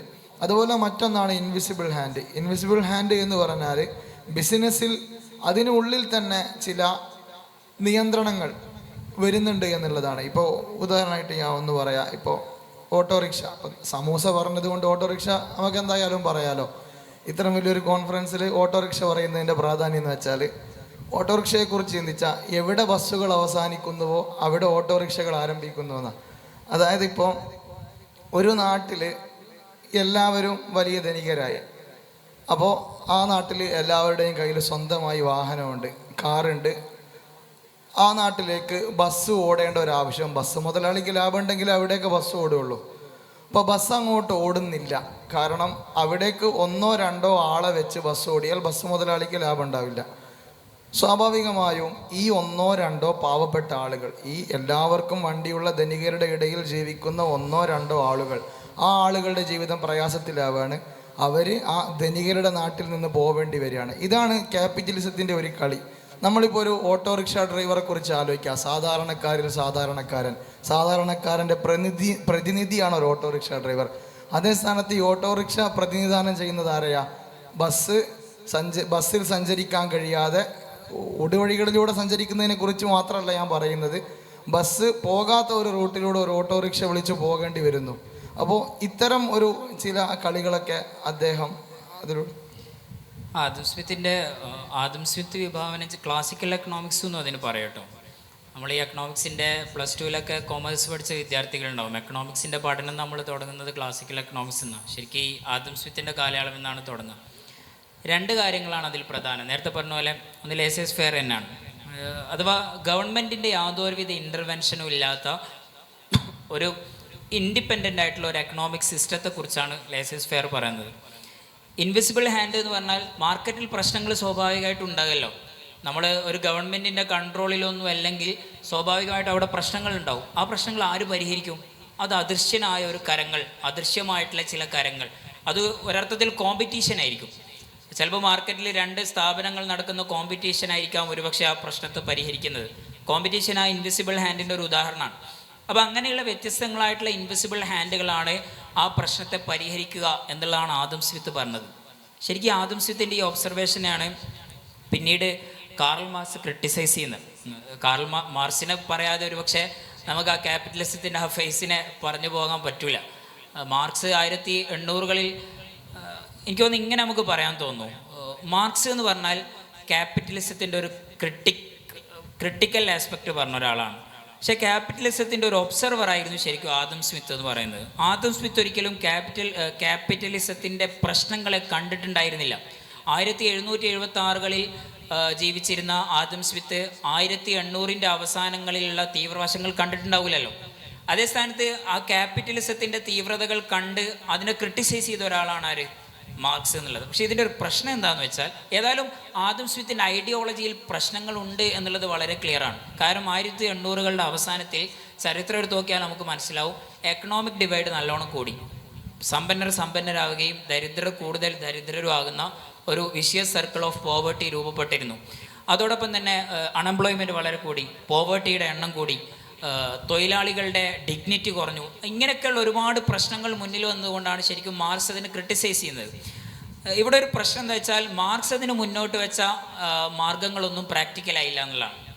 മാർക്സിൻ്റെ താല്പര്യങ്ങൾ, ഇൻറ്റൻഷൻസ് ചില സ്ഥലത്ത് ക്ലിയർ ആണെങ്കിലും അതിന് ഇത് എക്കണോമിക് പെർസ്പെക്റ്റീവിലാട്ടോ ഈ പറയുന്നതൊക്കെ. അതിൻ്റെ നമ്മളെ ഈ നേരത്തെ തുടക്കത്തിൽ പറയുന്നത് ലിബറലിസമായിട്ട് അതിനെ കണക്ട് ചെയ്തിരുന്നു. ആ അർത്ഥത്തിലേക്കൊന്നും നമ്മൾ ഈ ചർച്ചയെ കൊണ്ടുപോകേണ്ടതില്ല. നമ്മൾ മാർക്സിനെ പറയുന്നത് ആസ് എൻ എക്കണോമിസ്റ്റ്, മാർക്സ് ഒരർത്ഥത്തിൽ വലിയൊരു എക്കണോമിസ്റ്റ് കൂടിയാണല്ലോ. അപ്പോൾ ആസ് എൻ എക്കണോമിസ്റ്റ് മാർക്സിൻ്റെ ആ വിലയിരുത്തൽ ശരിയായിരുന്നെങ്കിലും, ഇൻറ്റൻഷൻസ് ക്ലിയർ ആയിരുന്നെങ്കിലും മുന്നോട്ട് വെച്ച മാർഗങ്ങൾ പ്രാക്ടിക്കലായില്ല. അതിന് 1900-ൻ്റെ തുടക്കങ്ങളിൽ സോവിയറ്റ് യൂണിയൻ തകർന്നതോടുകൂടെ പൂർണ്ണാർത്ഥത്തിൽ അതിൻ്റെ പ്രാക്ടിക്കാലിറ്റി നഷ്ടപ്പെട്ടു എന്നുള്ളതാണ്. ഇവിടെ എനിക്ക് പറയാൻ തോന്നിയൊരു കാര്യം, ഗവൺമെൻറ്റിൻ്റെ കൺട്രോൾ ഇല്ലാത്തൊരു വ്യവസ്ഥിതിയെ നമ്മൾ എങ്ങനെയാണ് നോക്കി? ഇതാണല്ലോ ശരിക്കും പ്രശ്നം. 1929 ഗ്രേറ്റ് ഡിപ്രഷൻ, ലോക സാമ്പത്തിക മാന്ദ്യം ഉണ്ടായി. അതിന് ഏറ്റവും വലിയൊരു കണ്ടെത്തൽ ഫൈൻഡിങ്സ് ജോൺ മെയ്നാർഡ് കെയ്ൻസ് ആണ് അതിനെക്കുറിച്ച് കൂടുതലായി വിലയിരുത്തിയത്. അദ്ദേഹത്തിൻ്റെ ഒരു ഫൈൻഡിങ്സ് പറഞ്ഞാൽ, നമുക്കെപ്പോഴും നമ്മുടെ സാമ്പത്തിക വ്യവസ്ഥിതിയെ കൺട്രോൾ ചെയ്യുന്ന ഒരു സ്റ്റേറ്റ് എപ്പോഴും ഉണ്ടാകണം. അത് സെൻട്രൽ ബാങ്ക് ആകാം, സ്റ്റേറ്റ് ആകാം, ആരും ആകാം. സെൻട്രൽ ബാങ്ക് എന്നിലായിരുന്നു കൂടുതലും മുപ്പര് ഫോക്കസ് ചെയ്തിരുന്നത്. അപ്പോൾ ശരിക്കും ഇങ്ങനെയുള്ളൊരു വ്യവസ്ഥിതിയെക്കുറിച്ച് ഇസ്ലാമിക് എക്കണോമിക്സിൻ്റെ പേഴ്സ്പെക്റ്റീവിൽ അതിനോടുള്ളൊരു അപ്രോച്ച് എന്താണെന്നുള്ളതാണ്. ഇപ്പോൾ ഞാൻ 2 ഉദാഹരണങ്ങൾ പറയാം ഈസി ആയിട്ട് അതിനെ മനസ്സിലാക്കാൻ വേണ്ടി. നബി സല്ലല്ലാഹു അലൈഹി വസല്ലം തങ്ങളുടെ കാലത്ത് ഒരിക്കൽ സ്വഹാബികൾ വന്നിട്ട് പറഞ്ഞു, ഗലസ്യറുലന, വില വല്ലാതെ വർദ്ധിച്ചിരിക്കുന്നു. നബിയെ ഫസഇർ, നമുക്ക് എന്ത് ചെയ്ത് തരണം? വില നിർണ്ണയിച്ച് തരണം, വില ഒന്ന് താഴ്ത്തി നമ്മളോട് റഫത്ത് കാണിക്കണം എന്ന് സ്വഹാബികൾ നബി സല്ലല്ലാഹു അലൈഹി വസല്ലം തങ്ങളോട് പറഞ്ഞ സമയത്ത് നബി സല്ലല്ലാഹു അലൈഹി വസല്ലം തങ്ങൾ അതിന് കൊടുക്കുന്ന മറുപടി എന്ന് പറഞ്ഞാൽ, അള്ളാഹു ആണല്ലോ വില തീരുമാനിക്കുന്നവൻ. എന്നോടൊരിക്കലും ജനങ്ങൾക്ക് ഉപദ്രവം ചെയ്യുന്ന കാര്യങ്ങൾ, സമ്പത്തിലും അതുപോലെ തന്നെ ജനങ്ങളുടെ മാലിലും വന്നിരുന്നത്. സ്വഹാബികൾ ഇങ്ങനെ പരാതി പറഞ്ഞ സമയത്ത് നബി സല്ലല്ലാഹു അലൈഹി വസല്ലം തങ്ങളോട് മറുപടി കൊടുക്കുന്നു, ഒരിക്കലും എന്നോട് അക്രമം ചെയ്യാൻ നിങ്ങൾ എന്നോട് കൽപ്പിക്കരുത് എന്ന് പറഞ്ഞുകൊണ്ട് അവിടുന്ന് നബി സല്ലല്ലാഹു അലൈഹി വസല്ലം തങ്ങൾ മാറി നിൽക്കുന്ന ഒരു സ്ഥിതിവിശേഷമുണ്ട്. ഇതിനെ ഉദ്ധരിച്ചുകൊണ്ട് മുഹദ്ദിസീങ്ങൾ പറയുന്നത് കാണാം, അത് വരൾച്ചയുള്ളൊരു സമയമായിരുന്നു. സ്വാഭാവികമായിട്ടും വരൾച്ച ഉണ്ടാകുന്ന സമയത്ത് പ്രൊഡക്ഷൻ കുറയുന്ന സമയത്ത് ഡിമാൻഡ് വല്ലാതെ വർദ്ധിക്കുകയും ആ സപ്ലൈയെ മീറ്റ് ചെയ്യാൻ വേണ്ടി സ്വാഭാവികമായിട്ടും മാർക്കറ്റിൽ നടക്കുന്ന ഒരു മെക്കാനിസമാണ് പ്രൈസ് ഹൈക്ക് എന്നുള്ളത്. ഡിമാൻഡ് കുറയുമ്പോൾ നിങ്ങൾ കോഴിയുടെ വിലയൊക്കെ ഇങ്ങനെ കൂടുകയും കുറയുകയും ചെയ്യുന്നത് കാണാം. അത് സപ്ലൈയുടെ മാറ്റത്തിനനുസരിച്ച് സ്വാഭാവികമായിട്ടും അതിൻ്റെ വിലയിൽ വ്യത്യാസം ഉണ്ടാവും. ഇവിടെ ശരിക്കും വില കുറക്കണമെന്ന് പറയുന്നത് പ്രൊഡ്യൂസേഴ്സിനോട് ചെയ്യുന്ന ഒരു അനീതിയായിരിക്കും. അപ്പോൾ അതുകൊണ്ട് തന്നെ അത്തരം ഘട്ടത്തിൽ നബി സല്ലല്ലാഹു അലൈഹി വസല്ലം തങ്ങൾ ഇടപെട്ടില്ല. ഉമർ റളിയല്ലാഹു അൻഹുവിൻ്റെ ഒരു ചരിത്രത്തിൽ നമുക്ക് കാണാൻ പറ്റും, ഒരിക്കൽ മാർക്കറ്റിൽ പോയി ഉമർ റളിയല്ലാഹു അൻഹു പറയാണ്, ഒന്നുകില്ലെങ്കിൽ വില നിങ്ങൾ താഴ്ത്തി വിറ്റോളൂ. ഉമ്മിൽ ഇതിനെക്കുറിച്ചിട്ട് പറയുന്നുണ്ട്, ഒന്നുകിൽ നിങ്ങൾ ഇത് താഴ്ത്തി വിറ്റോളൂ, അല്ലെങ്കിൽ നിങ്ങൾ ഇറങ്ങിപ്പോയിക്കോളൂ എന്ന് നബി സല്ലല്ലാഹു അലൈഹി വസല്ലം തങ്ങൾ പറയുന്നു. ഉമർ റളിയല്ലാഹു അൻഹു പറയുന്നു. ഇതിന് ശേഷം ഉമർ റളിയല്ലാഹു തന്നെ വീട്ടിലെത്തിയതിന് ശേഷം പറഞ്ഞ കാര്യങ്ങളെ റിയലൈസ് ചെയ്യുകയും രണ്ടാമത് ഇദ്ദേഹത്തിലേക്ക് തന്നെ വീണ്ടും പോയതിന് ശേഷം, നിങ്ങൾക്ക് ഏത് വിലക്ക് വേണമെങ്കിലും വിൽക്കാം, പക്ഷേ വില റഹ്മത്തോടുകൂടെ വിൽക്കുക എന്നുള്ളതാണ് നിങ്ങൾ ചെയ്യേണ്ടത് എന്ന് പറയുന്നുണ്ട്. ഈ 2 സംഭവവും ശരിക്ക് പ്രൈസ് ഡിറ്റർമിനേഷനെ കുറിച്ചിട്ടുള്ള വില നിർണ്ണയത്തിൽ ഒരു സ്റ്റേറ്റ് നിർവഹിക്കേണ്ട റോളിനെ കുറിച്ചാണല്ലോ പറയുന്നത്. 2 സ്ഥലത്തും, ഒന്നാമത്തെ സ്ഥലത്ത് നബി സല്ലല്ലാഹു അലൈഹി വസല്ലം തങ്ങൾ അതിൽ തീരെ ഇടപെട്ടിട്ടുണ്ടായിരുന്നില്ല. രണ്ടാമത്തെ സ്ഥലത്ത് ഉമർ റളിയല്ലാഹു അൻഹു അതിൽ ചില താല്പര്യങ്ങൾ പറഞ്ഞു കൊടുക്കുന്നുണ്ട്. നിങ്ങൾ ഈ സമയത്ത് ചെയ്യുന്നത് ശരിയല്ല, മാനുഷികമായി ശരിയല്ല എന്ന് പറയുന്നുണ്ട്. ഇതിനൊന്നുകൂടെ ഫിഖ്ഹിൻ്റെ പെർസ്പെക്റ്റീവിലേക്ക് വരുമ്പോൾ ഷറഹുൽ മുഹദ്ദബിൽ നമുക്ക് കാണാൻ പറ്റും. തസ്ഈർ എന്നുള്ളത് നിങ്ങൾ അടിച്ചു നോക്കിയാൽ തസ്ഈറിനെ കുറിച്ചിട്ടുള്ള മസല കാണാം. തസ്ഈർ പാടില്ല എന്നുള്ളതാണ് നമ്മുടെ ഫിഖ്ഹ് പറയുന്നത്. തസ്ഈർ പാടില്ല എന്ന് പറഞ്ഞാൽ സ്റ്റേറ്റ് ഒരിക്കലും വില നിർണ്ണയിക്കാൻ പാടില്ല. ബായി ആണെങ്കിൽ വിൽക്കുന്ന ആൾക്ക് തന്നെ ഏത് വിലക്ക് വിൽക്കാനുള്ള സ്വാതന്ത്ര്യവും ഫിഖ്ഹ് നൽകുന്നുണ്ട്. അപ്പോൾ എനിക്ക് എൻ്റെ ഈ പുസ്തകം എനിക്ക് എത്ര വിലക്ക് വേണമെങ്കിലും എന്ത് ചെയ്യാം, വിൽക്കാം. അതെൻ്റെ ഇഷ്ടമാണ്. വിൽക്കുന്ന ആളുകളും വാങ്ങുന്ന ആളുകളും പരസ്പരം തൃപ്തി ഉണ്ടാകുക. ഇന്നമൽ ബൈഉ അൻ തറാദിൻ എന്നാണല്ലോ. അപ്പോൾ ആ പരസ്പര തൃപ്തിയോടുകൂടെ വിൽക്കുക എന്നുള്ളതാണ് ഇസ്ലാമിൽ പറയുന്ന ഒരു കാര്യം. പക്ഷേ ഇതിന് തൊട്ടുടനെ തന്നെ നമുക്ക് കാണാൻ പറ്റും ചില ഘട്ടങ്ങളിൽ തസ്ഈർ പറ്റുന്ന ഇടങ്ങളും ഉണ്ട്. അതിന് ഉദാഹരണമായിട്ട് പറയുന്നത് വില കൂടാൻ രണ്ട് കാരണങ്ങളുണ്ടാവും. ഇത് ഷറഉൽ മുദബ്ബിൽ ഇത് ഇങ്ങനെ തന്നെ പറയുന്നുണ്ട് കേട്ടോ. വില കൂടാൻ രണ്ട് കാരണങ്ങളുണ്ടാവും. ഒന്നാമത്തെ കാരണം എന്ന് വെച്ചാൽ അത് ഡിമാൻഡ് വർദ്ധിക്കുന്ന സമയത്താണ്. ഡിമാൻഡ് എന്നുള്ളത് ഞാൻ മനഃപൂർവ്വം പ്രയോഗിച്ചത് തന്നെയാണ്. അങ്ങനെ തന്നെയാണ് ഷറഉൽ മുദബ്ബിൻ്റെ ഒരു പ്രയോഗവും. ഡിമാൻഡ് വർദ്ധിക്കുന്നുണ്ട്. ഡിമാൻഡ് വർദ്ധിക്കാൻ രണ്ട് കാരണങ്ങളുണ്ട്. ഒന്നുകില്ലെങ്കിൽ സപ്ലൈ കുറഞ്ഞത് കൊണ്ടായിരിക്കും, അല്ലെങ്കിൽ പിന്നെ ആളുകൾ ഇതിനെ വല്ലാതെ താല്പര്യപ്പെടുന്നത് കൊണ്ടായിരിക്കും. ഈ രണ്ട് ഘട്ടങ്ങളിലും മാർക്കറ്റിൽ ഉണ്ടാകുന്ന ഒരു വില വ്യത്യാസമായതുകൊണ്ട് തന്നെ അതിലൊരിക്കലും ഗവൺമെൻറ് ഇടപെടാൻ പാടില്ല. എന്നാൽ ചില മൊണോപ്പൊളികൾ ഉണ്ടാവും. ഇപ്പോൾ ഉദാഹരണത്തിന് ഈ ഒരു പ്രൊഡക്റ്റ് എൻ്റെ കയ്യിൽ മാത്രമേ ഉള്ളൂ, അതിന് ഒരുപാട് മാർക്കറ്റിൽ ഒരുപാട് ഡിമാൻഡുണ്ട്, ഇതിനെനിക്ക് വേറെ കോമ്പറ്റീറ്റേഴ്സും മറ്റൊന്നുമില്ല. ഈ സമയത്ത് ഞാനിതിനെ വലിയ വിലക്ക് വിൽക്കുക എന്നുള്ളത് സമൂഹത്തിലുള്ള ഒരു സാധ്യതയെ, ഒരു ഓപ്പർച്യൂണിറ്റിയെ ഞാൻ എക്സ്പ്ലോയിറ്റ് ചെയ്യുമ്പോൾ ഉണ്ടാകുന്ന ഒരു വില നിർണ്ണയമാണ്. അതുകൊണ്ട് തന്നെ അത്തരം ഘട്ടങ്ങളിൽ തസ്ഈർ പറ്റും എന്ന് ഷാഫി മദ്ഹബിൽ തന്നെ നമുക്ക് കാണാൻ പറ്റും. അപ്പോൾ നോക്കൂ നിങ്ങൾ, ഇത് സ്റ്റേറ്റിൻ്റെ ഒരു ഇൻ്റർവെൻഷനാണ്. അപ്പോൾ ഈ പിന്നെ ക്യാപിറ്റലിസത്തിൻ്റെ ആദം സ്മിത്ത് മുന്നോട്ട് വെച്ച പ്രശ്നങ്ങൾക്ക് മാർക്സ് അതിൻ്റെ പ്രശ്നങ്ങൾ മനസ്സിലാക്കിക്കൊണ്ട് തന്നെ, ക്രിട്ടിസൈസ് ചെയ്തുകൊണ്ട് തന്നെ മാർക്സ് മുന്നോട്ട് വെച്ച ഒരു മാർഗം എന്ന് പറയുന്നത് പൂർണ്ണമായിട്ടും സ്റ്റേറ്റിൻ്റെ കൺട്രോളിലുള്ള ഒരു വ്യവസ്ഥിതിയായിരുന്നു.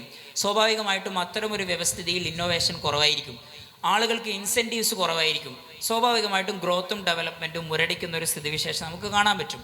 എന്നാൽ ഇതിൽ നിന്ന് പിന്നെ ജോൺ മെയ്നാർഡ് കെയ്ൻസ് ഒക്കെ മുന്നോട്ട് വെച്ച സ്റ്റേറ്റിൻ്റെ കൺട്രോൾ ഭാഗികമായിട്ടുള്ള സിസ്റ്റത്തിൽ നമുക്ക് നഷ്ടപ്പെടുന്നത് വെൽഫെയർ ആണ്. ഞാൻ പറഞ്ഞു വന്നത് ആദം സ്മിത്തിൻ്റെ പ്രശ്നങ്ങൾ, അല്ലെങ്കിൽ ക്യാപിറ്റലിസത്തിൻ്റെ 1700 മധ്യകാലത്തുണ്ടായിരുന്ന ക്യാപിറ്റലിസ്റ്റ് തിയറിയെ, അതുണ്ടാക്കി വെച്ച പ്രശ്നങ്ങളെ പരിഹരിക്കാൻ വേണ്ടി മാർക്സ് മുന്നോട്ട് വെച്ച മാർഗങ്ങളിലുള്ള പ്രശ്നവും, അതോടൊപ്പം തന്നെ 1929 ഗ്രേറ്റ് ഡിപ്രഷന് ശേഷം ജോൺ മെയ്നാർഡ് കെയ്ൻസ് മുന്നോട്ട് വെച്ച പ്രശ്നത്തിലും രണ്ട് സ്ഥലത്തും, ഒന്നാമത്തെ സ്ഥലത്ത് വെൽഫെയറിന് കൂടുതൽ മോട്ടീവ് കൊടുത്തിട്ടുണ്ടെങ്കിലും അവിടെ വികസനം എന്നുള്ളത്, ഇൻഡിവിജ്വൽ ഫ്രീഡം എന്നുള്ളത് നമുക്ക് നഷ്ടപ്പെടുന്നത് കാണാം. രണ്ടാമത്തെ ഒരു ഘട്ടത്തിൽ അവിടെ ഇൻഡിവിജ്വൽ ഫ്രീഡത്തിനും ഗ്രോത്തിനും വലിയ പ്രാമുഖ്യം കൊടുത്തിട്ടുണ്ടെങ്കിലും അവിടെ നമുക്ക് വെൽഫെയർ ആസ്പെക്റ്റ് നഷ്ടപ്പെട്ടതായിട്ട് കാണാം. അപ്പോൾ ഇസ്ലാം ശരിക്കും മുന്നോട്ട് വയ്ക്കുന്ന ഒരു സമ്പ്രദായം എന്ന് വെച്ചാൽ ഗ്രോത്ത് ഉണ്ടാകണം, ഇൻഡിവിജ്വൽ ഫ്രീഡം ഉണ്ടാവണം. നമുക്കറിയാലോ ഈ അബ്ദുറഹ്മാൻ ബിൻ ഔഫ് റളിയല്ലാഹു അൻഹുവിൻ്റെ ചരിത്രം നമുക്കറിയാം. ഈ മദീനയിലേക്ക് ഹിജ്റ പോയ സമയത്ത് മൈഗ്രേറ്റ് ആണല്ലേ, നമ്മളൊരു പുറത്ത് നാടുന്ന് വന്ന ഒരാളാണല്ലോ, സ്വാഭാവികമായിട്ടും സിറ്റിസൺഷിപ്പിൻ്റെ പ്രശ്നങ്ങളൊക്കെ ഉണ്ടാവും. അപ്പോൾ അവിടെ എത്തിയ സമയത്ത് തന്നെ നബി സല്ലല്ലാഹു അലൈഹി വസല്ലമ തങ്ങളവിടെ പൂർണ്ണമായ സ്വാതന്ത്ര്യം നൽകിയ ഒരു സിറ്റുവേഷൻ നമുക്ക് കാണാൻ പറ്റും.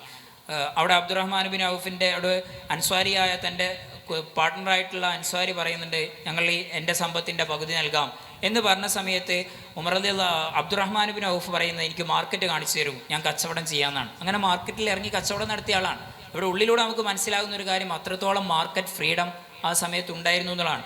നബി സല്ലല്ലാഹു അലൈഹി വസല്ലം തങ്ങൾ തന്നെ മദീനയിൽ അന്ന് വളരെ പ്രസിദ്ധമായിട്ടുണ്ടായിരുന്ന ഒരു മാർക്കറ്റ് ഉണ്ടായിരുന്നു, അത് ജൂയിഷ് മാർക്കറ്റായിരുന്നു.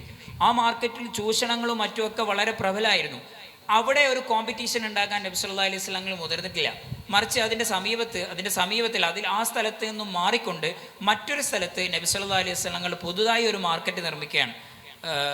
സ്ഥലം പേര് ഞാൻ ഓർക്കുന്നില്ല. അവിടെ നിന്ന് നബി സല്ലല്ലാഹു അലൈഹി വസല്ലം ഒരു പ്രഖ്യാപനം നടത്തുന്നുണ്ട്, ഹാദാ സൂഖുകും, ഇത് നിങ്ങളുടെ മാർക്കറ്റാണ്, ഫലാ ഹറാജ ഫീഹി, ഇവിടെ നിങ്ങൾക്ക് ടാക്സും മറ്റു പ്രശ്നങ്ങളൊന്നുമില്ല, നിങ്ങൾക്കിവിടെ പൂർണ്ണാർത്ഥത്തിലുള്ള സ്വാതന്ത്ര്യമുണ്ട്, നിങ്ങൾക്കിവിടെ കച്ചവടം നടത്താം. നോക്കൂ, ഒരു മാർക്കറ്റ് ഫ്രീഡത്തെക്കുറിച്ചാണ് അവിടെ സംസാരിക്കുന്നത്. ഇതേ നബി സല്ലല്ലാഹു അലൈഹി വസല്ലം തങ്ങൾ തന്നെ നമ്മളോട് പറയുന്നു, നഹാൻ ബൈൽ ഗറർ, നിങ്ങൾ ചൂഷണങ്ങൾക്ക് സാധ്യതയുണ്ടാകുന്ന കച്ചവടങ്ങൾ പോലും ചെയ്യാൻ പാടില്ല. ഗററിനെ വിശദീകരിക്കുന്ന സമയത്ത് ഇയാനത്തു താലിബീൻ നിങ്ങൾക്ക് കാണാം, ഗറർ എന്ന് പറഞ്ഞാൽ ചൂഷണങ്ങൾ ഉണ്ടായ കച്ചവടം എന്നല്ല, ചൂഷണങ്ങൾക്ക് സാധ്യതയുള്ള കച്ചവടം എന്നാണ്. ഷറഹ് മുസ്ലിമിൽ ഇമാം നവവി റളിയല്ലാഹു അൻഹു അതിൻ്റെ വിശാലമായ സാധ്യതകളെക്കുറിച്ച് സംസാരിക്കുന്നുണ്ട്. ഇപ്പോൾ നമ്മൾ ആകാശത്തുള്ള ഒരു പക്ഷിയെ നമ്മൾ വിൽക്കാൻ പാടില്ല. കാരണം എന്താ? അതിനെ നമുക്ക് ഉടമപ്പെടുത്തി കൊടുക്കാൻ ഒരുപക്ഷെ സാധിച്ചു കൊള്ളണമെന്നില്ല, പക്ഷേ സാധിക്കുകയും ചെയ്യാലോ. ഒരുപക്ഷെ അവിടെ വഞ്ചനയൊന്നും ഇല്ലാതെ ആ കച്ചവടം പൂർണ്ണാർത്ഥത്തിൽ പൂർത്തിയാകാം അല്ലേ. അത് വിൽക്കുന്ന ആൾ അതിന് ആകാശത്ത് നിന്ന് പിടിച്ചുകൊണ്ട് കൊടുക്കും, പക്ഷെ അവിടെ എന്തില്ല? ഗററില്ല, വഞ്ചനയില്ല. പക്ഷെ ആ കച്ചവടം പാടില്ല. കാരണം വഞ്ചനക്ക് സാധ്യതയുള്ള കച്ചവടങ്ങൾ പോലും പാടില്ല. ഇങ്ങനെ തുടങ്ങി വിശുദ്ധ ഖുർആനിൽ തന്നെ കാണാം, ലാ തഅക്കുലു അംവാലക്കും ബൈനക്കും ബിൽ ബാത്തിൽ, അന്യായമായി നിങ്ങൾ പരസ്പരം ധനം അപഹരിക്കരുത്. മാർക്കറ്റിൽ ഫ്രീഡം നൽകുന്ന സമയത്തും വെൽഫെയർ ഓറിയൻറ്റഡ് ആയിട്ടുള്ള ഒരു സിസ്റ്റത്തെയാണ് ഇസ്ലാം ബിൽഡ് ചെയ്യുന്നത്. ഇവിടെ നമ്മൾ പ്രത്യേകം ഓർക്കേണ്ട ഒരു കാര്യം എന്ന് പറയുന്നത്, ഒരിക്കലും ഇസ്ലാമിക് എക്കണോമിക് സിസ്റ്റം എന്ന് പറയുന്നത് അതൊരു പോളിസിയിലൂടെയോ നിയമനിർമ്മാണത്തിലൂടെയോ മാത്രം സാധ്യമാകുന്ന ഒരു കാര്യമല്ല. ബിഹേവിയറൽ പാർട്ടിൽ പുതിയ കാലത്ത് ബിഹേവിയറൽ എക്കണോമിക്സിനെ കുറിച്ചിട്ട് വിശദമായ പഠനങ്ങളുണ്ട്. ബിഹേവിയർ അത്രത്തോളം മനുഷ്യനെ സ്വാധീനിക്കുന്നുള്ളതാണ്. കൺസ്യൂമറിസത്തെ കുറിച്ച് പഠനങ്ങൾ നടക്കുന്നുണ്ട്.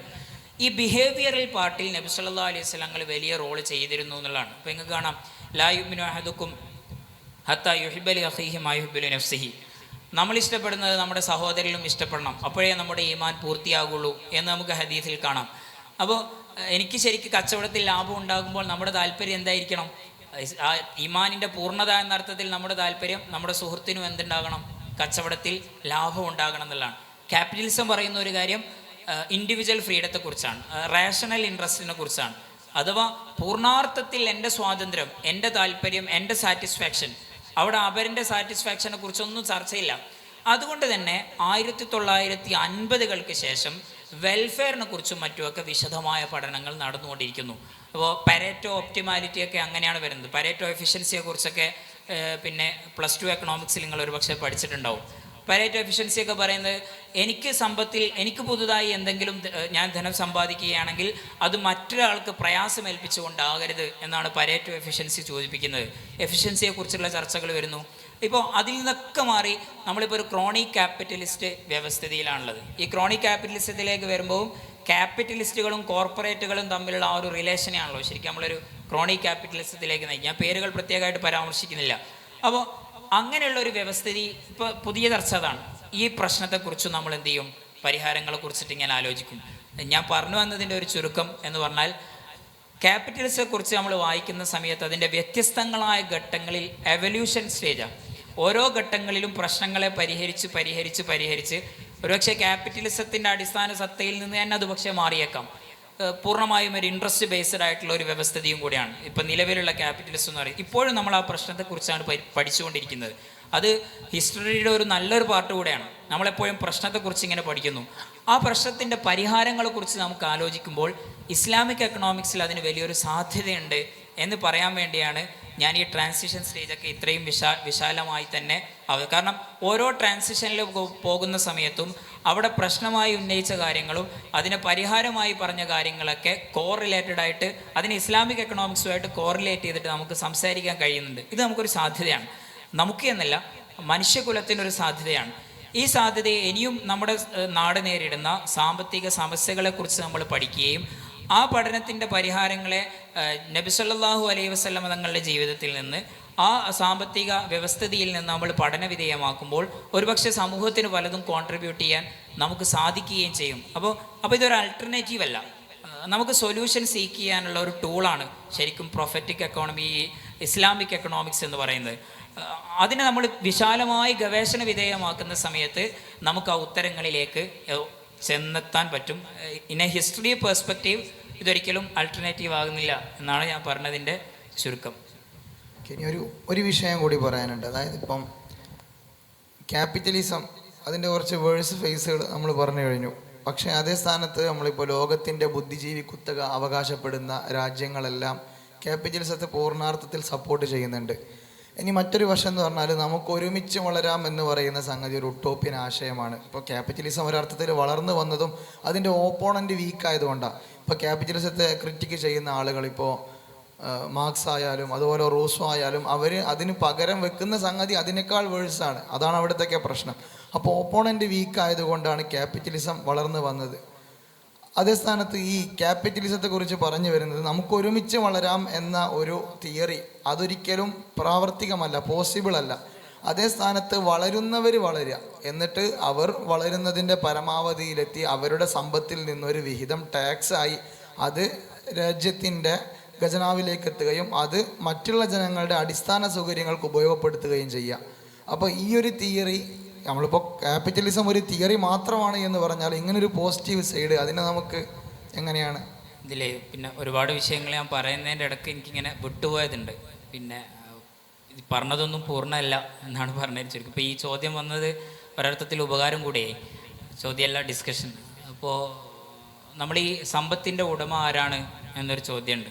ഓണർഷിപ്പ് ഈ ക്യാപിറ്റലിസമായിട്ട് ബന്ധപ്പെട്ട് വളരെ കണക്റ്റഡാണ്. നമ്മളെപ്പോഴും ഖിലാഫത്ത് എന്നുള്ളൊരു കൺസെപ്റ്റാണ്, ട്രസ്റ്റിഷിപ്പ് എന്നുള്ളൊരു കൺസെപ്റ്റാണ് ഇസ്ലാം മുന്നോട്ട് വെക്കുന്നത്. ഗാന്ധിജിയും ആ കൺസെപ്റ്റ് മുന്നോട്ട് വെച്ചിരുന്നു. ഈ നമ്മുടെ പ്രശ്നങ്ങളുടെ പരിഹാരം ട്രസ്റ്റിഷിപ്പിലാണ് എന്ന് ഗാന്ധിജി പറയുന്നുണ്ട്. അപ്പോൾ ഈ ട്രസ്റ്റിഷിപ്പ് എന്ന് പറഞ്ഞാൽ, ശരി നേരത്തെ പറഞ്ഞല്ലോ, നമുക്ക് ഒരുമിച്ച് വികസിക്കാൻ കഴിയും.